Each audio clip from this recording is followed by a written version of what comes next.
अगला लेख है अद्वितीय शख्सियत प्रोफैसर मेहरचंद भारद्वाज। ਮੈਨੂੰ ਚੰਗੀ ਤਰ੍ਹਾਂ ਯਾਦ ਨਹੀਂ ਕਿ ਮੇਰੀ ਪਹਿਲੀ ਮੁਲਾਕਾਤ ਪ੍ਰੋਫੈਸਰ ਸਾਹਿਬ ਨਾਲ ਕਿਵੇਂ ਹੋਈ। ਇਹ ਗੱਲ ਕੋਈ 1978 ਦੀ ਹੈ, ਜਦੋਂ ਮੈਂ ਥਾਪਰ ਪੋਲੀਟੈਕਨਿਕ ਦਾ ਵਿਦਿਆਰਥੀ ਸਾਂ। ਉਹਨਾਂ ਦਿਨਾਂ 'ਚ professor Meharchand Bhardwaj Thapar institute of technology ਵਿੱਚ ਡਿਗਰੀ ਲੈ ਰਹੇ ਵਿਦਿਆਰਥੀਆਂ ਦੇ ਅਧਿਆਪਕ ਸਨ। ਦਰਅਸਲ ਉਹਨਾਂ ਦਿਨਾਂ 'ਚ ਡਿਗਰੀ ਕਾਲਜ ਦੇ ਵਿਦਿਆਰਥੀਆਂ ਅਤੇ ਪੋਲੀਟੈਕਨਿਕ ਦੇ ਵਿਦਿਆਰਥੀਆਂ ਵਿਚਲਾ ਬੌਧਿਕ ਪਾੜਾ ਬਹੁਤ ਸਮਝਿਆ ਜਾਂਦਾ ਸੀ। ਮੈਨੂੰ ਇਉਂ ਲੱਗਦਾ ਹੈ ਕਿ ਜਾਂ ਤਾਂ ਅਸੀਂ ਪੋਲੀਟੈਕਨਿਕ ਦੇ ਵਿਦਿਆਰਥੀ ਅਹਿਸਾਸੇ ਕਮਤਰੀ ਦੇ ਸ਼ਿਕਾਰ ਸਾਂ, ਜਾਂ ਫਿਰ ਡਿਗਰੀ ਵਾਲੇ ਕੁਝ ਵਧੇਰੇ ਹੀ ਸੁਪੀਰੀਅਰਿਟੀ ਕੰਪਲੈਕਸ ਦੇ ਸ਼ਿਕਾਰ ਸਨ, ਤੇ ਇੱਕੋ ਹੀ ਕੰਪਲੈਕਸ ਵਿੱਚ ਰਹਿਣ ਦੇ ਬਾਵਜੂਦ ਆਪਸੀ ਮੇਲ ਮਿਲਾਪ ਨਾ ਮਾਤਰ ਹੀ ਸੀ। ਅਜਿਹੇ ਮਾਹੌਲ ਵਿੱਚ ਡਿਗਰੀ ਵਾਲੇ ਪਾਸੇ ਦੇ ਕਿਸੇ ਪ੍ਰੋਫੈਸਰ ਦਾ ਸਾਡੇ ਨਾਲ ਸਿੱਧਾ ਰਾਬਤਾ ਕਿਵੇਂ ਬਣਿਆ, ਮੈਨੂੰ ਪੂਰੀ ਤਰ੍ਹਾਂ ਯਾਦ ਨਹੀਂ ਆ ਰਿਹਾ। ਬਸ ਇੰਨਾ ਕੁ ਯਾਦ ਹੈ ਕਿ NSS ਦੇ ਕੈਂਪ ਵਿੱਚ ਸਾਡੇ ਕੁਝ ਵਿਦਿਆਰਥੀ ਪ੍ਰੋਫੈਸਰ ਭਾਰਦਵਾਜ ਦੇ ਸੰਪਰਕ 'ਚ ਆਏ ਤੇ ਉਹਨਾਂ ਦੀ ਸ਼ਖਸੀਅਤ ਤੋਂ ਇੰਨੇ ਪ੍ਰਭਾਵਿਤ ਹੋਏ ਕਿ ਬਾਅਦ ਵਿੱਚ ਵੀ ਮਿਲਣੀ ਦਾ ਕੋਈ ਜ਼ਰੀਆ ਲੱਭ ਲਿਆ। ਅਜਿਹੀ ਹੀ ਕਿਸੇ ਮਿਲਣੀ ਵਿੱਚ ਮੈਂ ਪਹਿਲੀ ਵਾਰ ਪ੍ਰੋਫੈਸਰ ਸਾਹਿਬ ਨੂੰ ਮਿਲਿਆ ਸਾਂ। ਉਮਰ ਦੇ ਉਸ ਪੜਾਅ 'ਤੇ ਹਰ ਇੱਕ ਨੌਜਵਾਨ ਵਿਦਿਆਰਥੀ ਕੁਝ ਨਾ ਕੁਝ ਨਿਵੇਕਲਾ ਤੇ ਮਹੱਤਵਪੂਰਨ ਕੰਮ ਕਰਨ ਲਈ ਉਤਾਵਲਾ ਹੁੰਦਾ ਹੈ, ਪਰ ਨੌਜਵਾਨ ਨੂੰ ਉਸ ਸਮੇਂ ਕਿਸੇ ਮਾਰਗ ਦਰਸ਼ਕ ਦੀ ਵੀ ਲੋੜ ਅਨੁਭਵ ਹੁੰਦੀ ਹੈ, ਭਾਵੇਂ ਕਿ ਖੇਤਰ ਪੜ੍ਹਾਈ ਲਿਖਾਈ ਦਾ ਹੋਵੇ ਜਾਂ ਸਮਾਜਿਕ ਕੰਮ ਵਿੱਚ ਕੁੱਦ ਪੈਣ ਦਾ। ਅਜਿਹੇ ਸਮੇਂ ਜੇਕਰ ਕੋਈ ਪ੍ਰੋਫੈਸਰ ਆਪਣੇ ਵਿਦਿਆਰਥੀਆਂ ਦੀ ਨਬਜ਼ ਪੜ੍ਹਨ ਵਾਲਾ ਮਿਲ ਜਾਏ ਤਾਂ ਫਿਰ ਨੌਜਵਾਨੀ ਕੁਝ ਵੀ ਕਰ ਗੁਜ਼ਰਨ ਨੂੰ ਤਿਆਰ ਹੁੰਦੀ ਹੈ। ਪ੍ਰੋਫੈਸਰ ਭਾਰਦਵਾਜ ਉਸ ਸਮੇਂ ਮੇਰੇ ਤੇ ਮੇਰੇ ਵਰਗੇ ਹੋਰ ਕਈ ਵਿਦਿਆਰਥੀਆਂ ਦੇ ਆਦਰਸ਼ ਦਾ ਰੂਪ ਧਾਰ ਕੇ ਸਾਹਮਣੇ ਆਏ। ਪਹਿਲੀ ਮਿਲਣੀ ਵਿੱਚ ਹੀ ਅਜਿਹਾ ਪ੍ਰਭਾਵ ਛੱਡ ਗਏ ਕਿ ਸਾਡਾ ਉਹਨਾਂ ਨੂੰ ਬਾਰ-ਬਾਰ ਮਿਲਣ ਲਈ ਦਿਲ ਕਰਦਾ। ਉਹਨਾਂ ਦੀਆਂ ਗੱਲਾਂ ਦਾ ਅੰਦਾਜ਼ ਤੇ ਵਿਸ਼ਾ ਹਮੇਸ਼ਾ ਨਿਵੇਕਲਾ ਹੁੰਦਾ ਤੇ ਹਰ ਮਿਲਣੀ ਵਿੱਚ ਸਾਡੇ ਸਿੱਖਣ ਲਈ ਬਹੁਤ ਕੁਝ ਨਵਾਂ ਮਿਲ ਜਾਂਦਾ। ਇੰਝ ਸਮਝ ਲਓ ਕਿ ਸਾਡੇ ਵਿੱਚੋਂ ਕੁਝ ਉਹਨਾਂ ਦੇ ਪੱਕੇ ਮੁਰੀਦ ਬਣ ਗਏ ਤੇ ਪ੍ਰੋਫੈਸਰ ਸਾਹਿਬ ਦੇ ਹਰ ਇੱਕ ਕੰਮ ਵਿੱਚ ਭਰਵਾਂ ਹੁੰਗਾਰਾ ਭਰਨ ਲੱਗੇ। ਪ੍ਰੋਫੈਸਰ ਮੇਹਰਚੰਦ ਭਾਰਦਵਾਜ ਖੁਦ ਵੀ ਆਪਣੇ ਆਪ ਨੂੰ ਸਮਾਜਿਕ ਵਿਗਿਆਨ ਦੇ ਵਿਦਿਆਰਥੀ ਹੀ ਸਮਝਦੇ ਸਨ ਤੇ ਆਪਣੇ ਗਿਆਨ ਵਿੱਚ ਬਹੁਤ ਕੁਝ ਹੋਰ ਜੋੜਨ ਲਈ ਤਤਪਰ ਰਹਿੰਦੇ। ਉਹਨਾਂ ਦੀ ਇਸ ਲਗਨ ਵਿੱਚੋਂ ਇੱਕ ਛੋਟੀ ਜਿਹੀ ਸੰਸਥਾ ਦਾ ਜਨਮ ਹੋਇਆ, ਜਿਹਦਾ ਨਾਂ ਅਸੀਂ ਸੋਸ਼ਲ ਸਾਇੰਸਿਜ਼ ਸਟੱਡੀ ਕਲੱਬ ਰੱਖਿਆ। ਪ੍ਰੋਫੈਸਰ ਸਾਹਿਬ ਸਮੇਤ ਇਸ ਦੇ ਮੁੱਢਲੇ 5 ਮੈਂਬਰ ਸਨ ਤੇ ਇਹਦਾ ਨਿੱਕਾ ਜਿਹਾ ਦਫ਼ਤਰ ਅਸੀਂ ਪ੍ਰੋਫੈਸਰ ਭਾਰਦਵਾਜ ਦੇ 147 ਪੰਜਾਬੀ ਬਾਗ ਪਟਿਆਲਾ ਵਾਲੇ ਘਰ ਦੇ ਬਾਹਰਲੇ ਕਮਰੇ, ਜਿਹਨੂੰ ਅਸੀਂ ਬੈਠਕ ਦਾ ਨਾਮ ਦੇ ਸਕਦੇ ਹੋ, ਵਿੱਚ ਸਥਾਪਿਤ ਕਰ ਲਿਆ।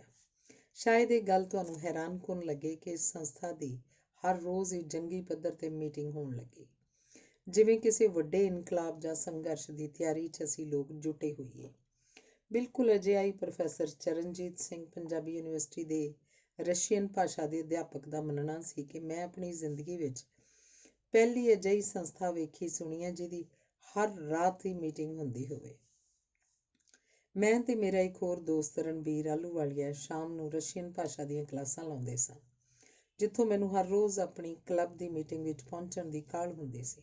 ਦਰਅਸਲ ਪ੍ਰੋਫੈਸਰ ਸਾਹਿਬ ਦੀ ਅਗਵਾਈ 'ਚ ਸਾਨੂੰ ਮੈਂਬਰਾਂ ਨੂੰ 4-4 ਅਖਬਾਰਾਂ ਵੰਡੀਆਂ ਹੋਈਆਂ ਸਨ ਤੇ ਅਸੀਂ ਹਰ ਰੋਜ਼ ਹੀ ਦਿਨ ਭਰ ਉਹਨਾਂ ਅਖਬਾਰਾਂ ਨੂੰ ਪੜ੍ਹਦੇ, ਬਰੀਕੀ ਨਾਲ ਘੁੱਕਦੇ ਤੇ ਫਿਰ ਮੀਟਿੰਗ ਵਿੱਚ ਭਰਪੂਰ ਚਰਚਾ ਤੇ ਬਹਿਸ ਹੁੰਦੀ ਤੇ ਅਖੀਰ 'ਚ ਕਲੱਬ ਦੇ ਨਾਂ ਤੇ ਐਡੀਟਰ ਨੂੰ ਪੱਤਰ ਲਿਖਦੇ। ਸਮਝ ਲਓ ਇਹ ਸਾਡੀ ਪ੍ਰੋਫੈਸਰ ਭਾਰਦਵਾਜ ਦੇ ਸਕੂਲ ਦੀ ਪਹਿਲੀ ਪੜ੍ਹਾਈ ਸੀ। ਇਸ ਤੋਂ ਅੱਗੇ ਚੱਲ ਕੇ ਪ੍ਰੋਫੈਸਰ ਭਾਰਦਵਾਜ ਵੱਖ-ਵੱਖ ਤਰ੍ਹਾਂ ਦੀ ਰਾਜਨੀਤੀ ਵਿੱਚ ਉਲਝਦੇ ਗਏ। ਥਾਪਰ ਕਾਲਜ ਦੀ ਪ੍ਰੋਫੈਸਰੀ ਛੱਡ ਕੇ ਆਜ਼ਾਦ ਉਮੀਦਵਾਰ ਵਜੋਂ ਪਟਿਆਲਾ ਤੋਂ MLA ਦੀ ਇਲੈਕਸ਼ਨ ਲੜਨਾ, ਵੱਖ-ਵੱਖ ਖੱਬੀਆਂ ਪਾਰਟੀਆਂ ਲਈ ਵਰਕਰ ਦੀ ਹੈਸੀਅਤ ਤੋਂ ਲੈ ਕੇ ਰਾਜਨੀਤਿਕ ਸਕੂਲਿੰਗ ਕਰਨਾ, ਵੱਖ-ਵੱਖ ਸਮਾਜਿਕ ਤੇ ਆਰਥਿਕ ਮੁੱਦਿਆਂ 'ਤੇ ਲੇਖ ਲਿਖ ਕੇ ਵੰਡਣਾ। ਆਪਣੀ ਇੰਜੀਨੀਅਰਿੰਗ ਸਕਿੱਲ ਨੂੰ ਸੁਯੋਗ ਤਰੀਕੇ ਨਾਲ ਵਰਤਦਿਆਂ ਉਹਨਾਂ ਨੇ ਆਰਥਿਕਤਾ ਨਾਲ ਜੁੜੇ ਮੁੱਦਿਆਂ ਨੂੰ ਸੰਖੇਪਤਾ ਨਾਲ ਸਮਝਾਉਣ ਖਾਤਰ ਅੰਕੜਿਆਂ ਤੇ ਗ੍ਰਾਫ ਬਣਾ ਕੇ ਪੰਜਾਬੀ ਲੇਖਣੀ 'ਚ ਇੱਕ ਨਵੀਂ ਸ਼ੈਲੀ ਈਜਾਦ ਕਰ ਲਈ ਸੀ, ਜਿਸ ਨੂੰ ਪਾਠਕ ਗੰਭੀਰਤਾ ਨਾਲ ਲੈਂਦੇ। ਲਿਖਣ ਪੜ੍ਹਨ ਵਾਲਾ ਇਹ ਕੰਮ ਉਹਨਾਂ ਨੇ ਆਪਣੀ ਸੰਖੇਪ ਜਿਹੀ ਜੀਵਨ ਯਾਤਰਾ ਦੇ ਅਖੀਰੀ ਸਮੇਂ ਤੱਕ ਜਾਰੀ ਰੱਖਿਆ, ਇੱਥੋਂ ਤੱਕ ਕਿ ਆਪਣੀ ਖਤਰਨਾਕ ਹੱਦ ਤੱਕ ਪਹੁੰਚ ਚੁੱਕੀ ਕੈਂਸਰ ਦੀ ਨਾਮੁਰਾਦ ਬਿਮਾਰੀ ਤੇ ਉਸ ਦੇ ਇਲਾਜ ਨੂੰ ਵੀ ਗਿਆਨ ਵਿਗਿਆਨ ਦੀ ਭਾਸ਼ਾ 'ਚ ਲਿਖ ਕੇ ਆਪਣੇ ਪਾਠਕਾਂ ਤੱਕ ਪਹੁੰਚਾਉਣ ਲਈ ਰੁੱਝੇ ਰਹੇ। ਇਸ ਦੌਰਾਨ ਉਹਨਾਂ ਆਪਣੀ ਰਾਜਨੀਤਿਕ ਜ਼ਿੰਦਗੀ ਵਿੱਚ ਕਈ ਤਰ੍ਹਾਂ ਦੇ ਤਜਰਬੇ ਕੀਤੇ।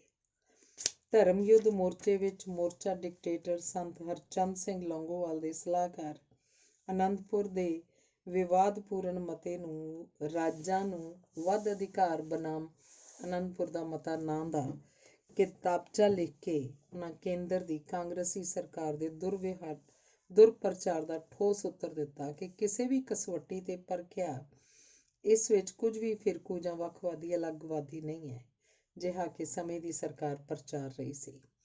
ਕੁਝ ਸਮਾਂ ਉਹ ਸੁਰਜੀਤ ਸਿੰਘ ਬਰਨਾਲਾ ਦੀ ਅਕਾਲੀ ਸਰਕਾਰ ਵਿੱਚ ਚੇਅਰਮੈਨ ਪੇਂਡੂ ਵਿਕਾਸ ਤੇ ਖਾਦੀ ਬੋਰਡ ਵਜੋਂ ਵੀ ਕਾਰਜਸ਼ੀਲ ਰਹੇ। ਇਸ ਤੋਂ ਵੀ ਅੱਗੇ ਵੱਧ ਕੇ ਉਹਨਾਂ ਨੇ ਕਰਜ਼ਿਆਂ ਵਿੱਚ ਪਿਸ ਰਹੀ ਪੰਜਾਬ ਦੀ ਕਿਰਸਾਨੀ ਦੇ ਹੱਕ 'ਚ ਡਟ ਕੇ ਕੰਮ ਕੀਤਾ ਤੇ ਭਾਰਤੀ ਕਿਸਾਨ ਯੂਨੀਅਨ ਨਾਲ ਜੁੜ ਕੇ ਵੀ ਕੰਮ ਕੀਤਾ। ਉਹ ਹਮੇਸ਼ਾ ਪੰਜਾਬ ਦੇ ਬੁੱਧੀਜੀਵੀ ਵਰਗ ਨੂੰ ਪੰਜਾਬ ਤੇ ਦੇਸ਼ ਪ੍ਰਤੀ ਆਪਣੀ ਜ਼ਿੰਮੇਵਾਰੀ ਸਮਝਣ ਲਈ ਪ੍ਰੇਰਦੇ ਰਹੇ, ਚੋਭਾ ਲਾਉਂਦੇ ਰਹੇ ਤੇ ਉਹਨਾਂ ਨੂੰ ਬੁੱਢੀਜੀਵੀ ਲਿਖ ਕੇ ਵੰਗਾਰਦੇ ਰਹੇ। ਉਹਨਾਂ ਨੇ ਸਮਾਜ ਵਿੱਚ ਚੇਤਨਾ ਪੈਦਾ ਕਰਨ ਖਾਤਰ ਵੱਖ-ਵੱਖ ਅਖਬਾਰਾਂ 'ਚ ਅਨੇਕਾਂ ਲੇਖ, ਸਾਈਕਲੋਸਟਾਈਲ ਕਰਵਾ ਕੇ ਅਨੇਕਾਂ ਇੰਟਰੈਕਟ, 2 ਵਰਕੀਆਂ, ਕਿਤਾਬਚੇ, ਸਫ਼ਰਨਾਮਾ, ਸਵਰਗ ਦੀ ਸੈਰ ਤੇ ਬੰਬ ਜਾਂ ਰੋਟੀ ਵਰਗੀਆਂ ਕਿਤਾਬਾਂ ਲਿਖ ਕੇ ਜਾਗਰਤੀ ਪੈਦਾ ਕਰਨ ਵਿੱਚ ਭਰਪੂਰ ਯੋਗਦਾਨ ਪਾਇਆ। ਸਮਾਜ ਸੇਵਾ ਦੇ ਖੇਤਰ 'ਚੋਂ ਪਿੰਗਲਵਾੜਾ ਵਰਗੀ ਸੰਸਥਾ ਨਾਲ ਵੀ ਜੁੜੇ ਰਹੇ। ਭਗਤ ਪੂਰਨ ਸਿੰਘ ਦੇ ਉਪਾਸ਼ਕ ਸਨ ਤੇ ਉਹਨਾਂ ਦੇ ਸਾਥ ਦਾ ਨਿੱਘ ਵੀ ਮਾਣਦੇ ਰਹੇ। ਮੌਜੂਦਾ ਪ੍ਰਬੰਧਕ ਡਾਕਟਰ ਇੰਦਰਜੀਤ ਕੌਰ ਦੇ ਵੀ ਉਹ ਪ੍ਰਸ਼ੰਸਕ ਸਨ ਤੇ ਸੰਸਥਾ ਪ੍ਰਤੀ ਉਹਨਾਂ ਦੇ ਦਿਲ 'ਚ ਬਹੁਤ ਸਤਿਕਾਰ ਸੀ। ਗੱਲ ਕੀ ਉਹਨਾਂ ਇੱਕ ਚੇਤਨ ਮਨੁੱਖ ਵਜੋਂ ਵਿਚਰਦਿਆਂ ਜ਼ਿੰਦਗੀ ਦੇ ਹਰ ਖੇਤਰ 'ਚ ਆਪਣਾ ਬਣਦਾ ਸਾਰਥਿਕ ਰੋਲ ਨਿਭਾਉਣ ਲਈ ਯਤਨ ਕੀਤੇ। ਇਹ ਵੱਖਰੀ ਗੱਲ ਹੈ ਕਿ ਖੱਬੀਆਂ ਤੇ ਕੱਬੀਆਂ ਧਿਰਾਂ ਹਮੇਸ਼ਾ ਉਹਨਾਂ ਨੂੰ ਪਖੰਡੀ ਤੇ ਪੈਂਤੜੇਬਾਜ਼ ਵਰਗੇ ਵਿਸ਼ੇਸ਼ਣਾਂ ਨਾਲ ਨਿਵਾਜਦੀਆਂ ਰਹੀਆਂ। ਕਿਉਂ ਜੇ ਇਹਨਾਂ ਪਾਰਟੀਆਂ ਨੇ ਦੇਸ਼ ਵਿੱਚ ਕ੍ਰਾਂਤੀ ਲਿਆਉਣ ਦਾ ਭਰਮ ਪਾਲ ਰੱਖਿਆ ਸੀ ਤੇ ਉਹ ਇਨਕਲਾਬ ਅਤੇ ਕਦੇ ਨਵ ਇਨਕਲਾਬ ਲੈ ਕੇ ਆਉਣ ਲਈ ਨਿੱਤ ਨਵੀਂ ਪਾਰਟੀ ਲਾਈਨ ਘੜਨ ਤੇ ਗੁੰਝਲਦਾਰ ਭਾਰੀ ਭਰਕਮ ਸ਼ਬਦਾਵਲੀ ਵਰਤ ਕੇ ਅਨੁਸ਼ਾਸਨ ਦੇ ਨਾਂ ਹੇਠ ਆਪਣੀ ਦਾਦਾਗਿਰੀ ਚਲਾ ਰੱਖੀ ਸੀ ਤੇ ਆਪੇ ਹੀ ਮੈਂ ਨਾਤੀ ਧੋਤੀ ਆਪੇ ਮੇਰੇ ਬੱਚੇ ਜਿਉਣ ਦੀ ਕਹਾਵਤ ਅਨੁਸਾਰ ਹਰ ਸਮੱਸਿਆ ਨੂੰ ਆਪਣੇ ਹੀ ਢੰਗ ਨਾਲ ਵੇਖਣ, ਜਾਚਣ ਤੇ ਘੋਖਣ ਦਾ ਬੀੜਾ ਚੁੱਕਿਆ ਹੋਇਆ ਸੀ। ਜੇਕਰ ਕੋਈ ਬੁੱਧੀਜੀਵੀ ਕਿਸੇ ਸਥਾਪਤ ਢੰਗ ਤੋਂ ਜਾਂ ਖੱਬੀਆਂ ਪਾਰਟੀਆਂ ਦੇ ਨਜ਼ਰੀਏ ਤੋਂ ਥੋੜ੍ਹਾ ਜਿਹਾ ਵੀ ਵੱਖਰੇ ਅੰਦਾਜ਼ 'ਚ ਕਿਸੇ ਸਮੱਸਿਆ ਨੂੰ ਸਮਝਣ, ਪਰਖਣ ਜਾਂ ਸੋਚਣ ਦਾ ਹੀਆ ਕਰਦਾ ਤਾਂ ਉਹ ਗੱਦਾਰ, ਫਿਰਕੂ, ਪੈਂਤੜੇਬਾਜ਼, ਸਿਰ ਫੇਰਿਆ ਬੁਰਜੁਆਜ਼ੀ ਦਾ ਸਮਰਥਕ ਜਾਂ CAI ਦਾ ਏਜੰਟ ਗਰਦਾਨ ਦਿੱਤਾ ਜਾਂਦਾ। ਪਾਰਟੀ ਅਨੁਸ਼ਾਸਨ ਦੇ ਨਾਂ ਹੇਠ ਵਿਅਕਤੀ ਨੂੰ ਮਾਨਸਿਕ ਤੇ ਬੌਧਿਕ ਗੁਲਾਮ ਬਣਾ ਲਿਆ ਜਾਂਦਾ।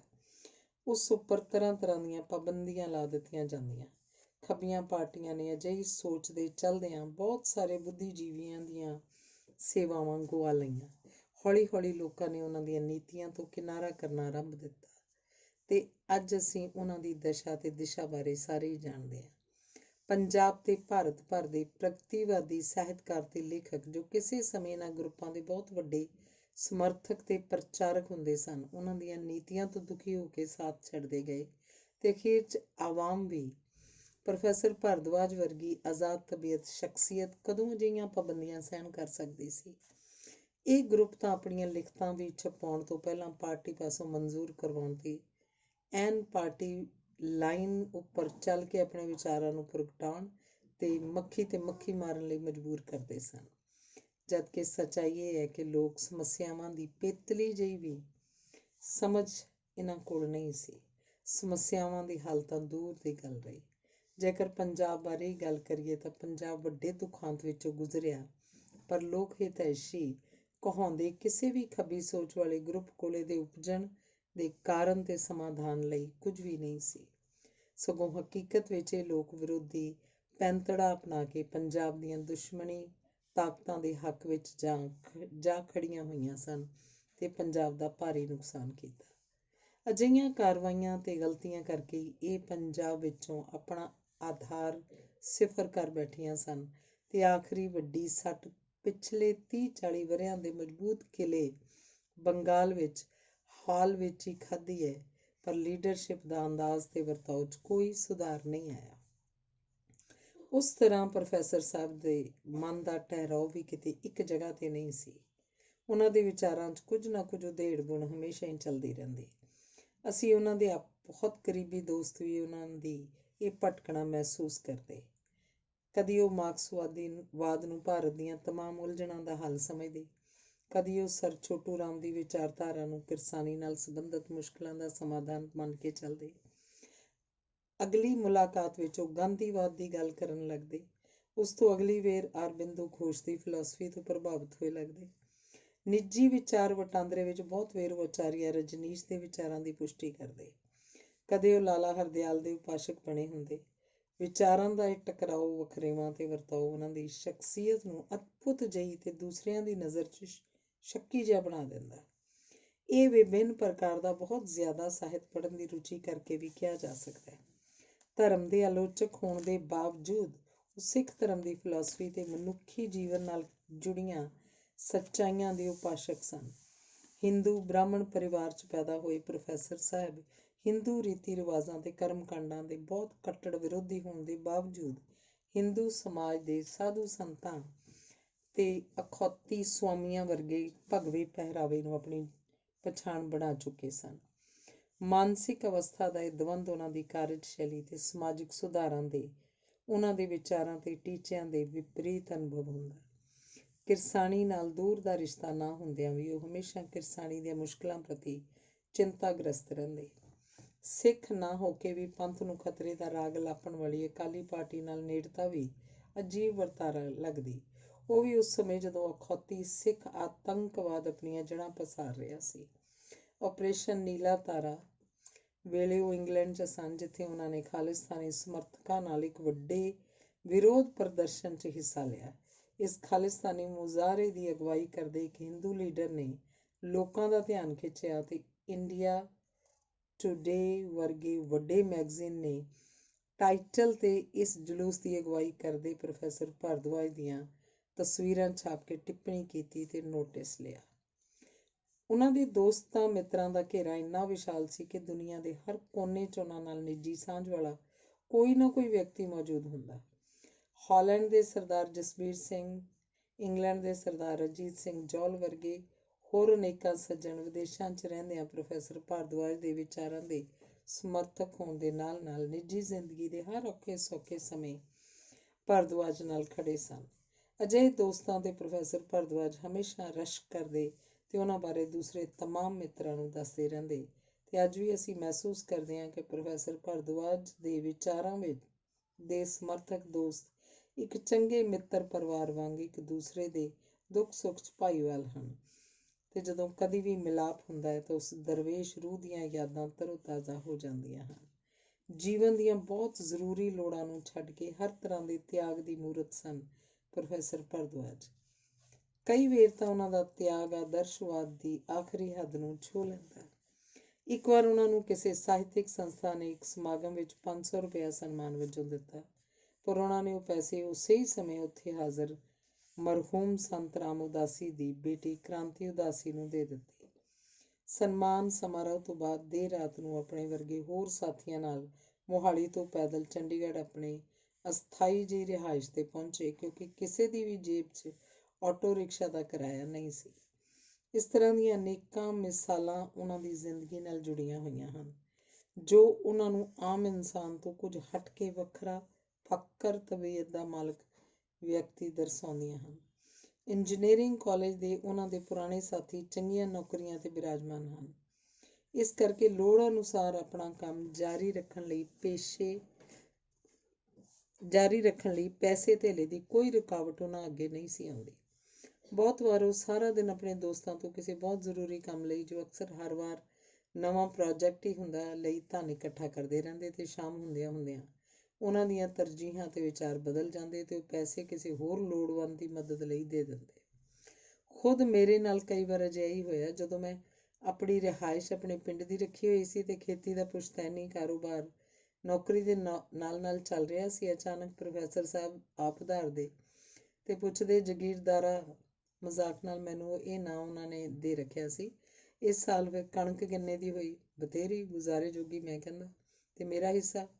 ਉਹਨਾਂ ਦਾ ਅਗਲਾ ਸਵਾਲ ਹੁੰਦਾ, ਹੁਕਮ ਕਰੋ ਪ੍ਰੋਫੈਸਰ ਸਾਹਿਬ, ਸਭ ਤੁਹਾਡਾ ਹੀ ਪ੍ਰਤਾਪ ਹੈ। ਮੈਂ ਇੱਕ ਪੀਬੇ ਜਿਹੇ ਸ਼ਿਸ਼ ਵਾਂਗ ਕਹਿ ਉੱਠਦਾ। ਫਿਰ ਉਹ ਏਕੜਾਂ ਦੇ ਬੋਰੀਆਂ ਦਾ ਹਿਸਾਬ ਜਿਹਾ ਲਾ ਕੇ ਕਹਿੰਦੇ, ਚੱਲ ਮੇਰੇ ਲਈ 10 ਕੁ ਬੋਰੀਆਂ ਬਥੇਰੀਆਂ ਨੇ। ਤੈਨੂੰ ਪਤਾ ਹੈ ਚੰਡੀਗੜ੍ਹ ਕਿੰਨੀ ਆਵਾਜਾਈ ਰਹਿੰਦੀ ਹੈ। ਲੰਗਰ 'ਚ ਤੇਰਾ ਵੀ ਤਾਂ ਹਿੱਸਾ ਹੋਣਾ ਚਾਹੀਦਾ ਜਗੀਰਦਾਰਾ।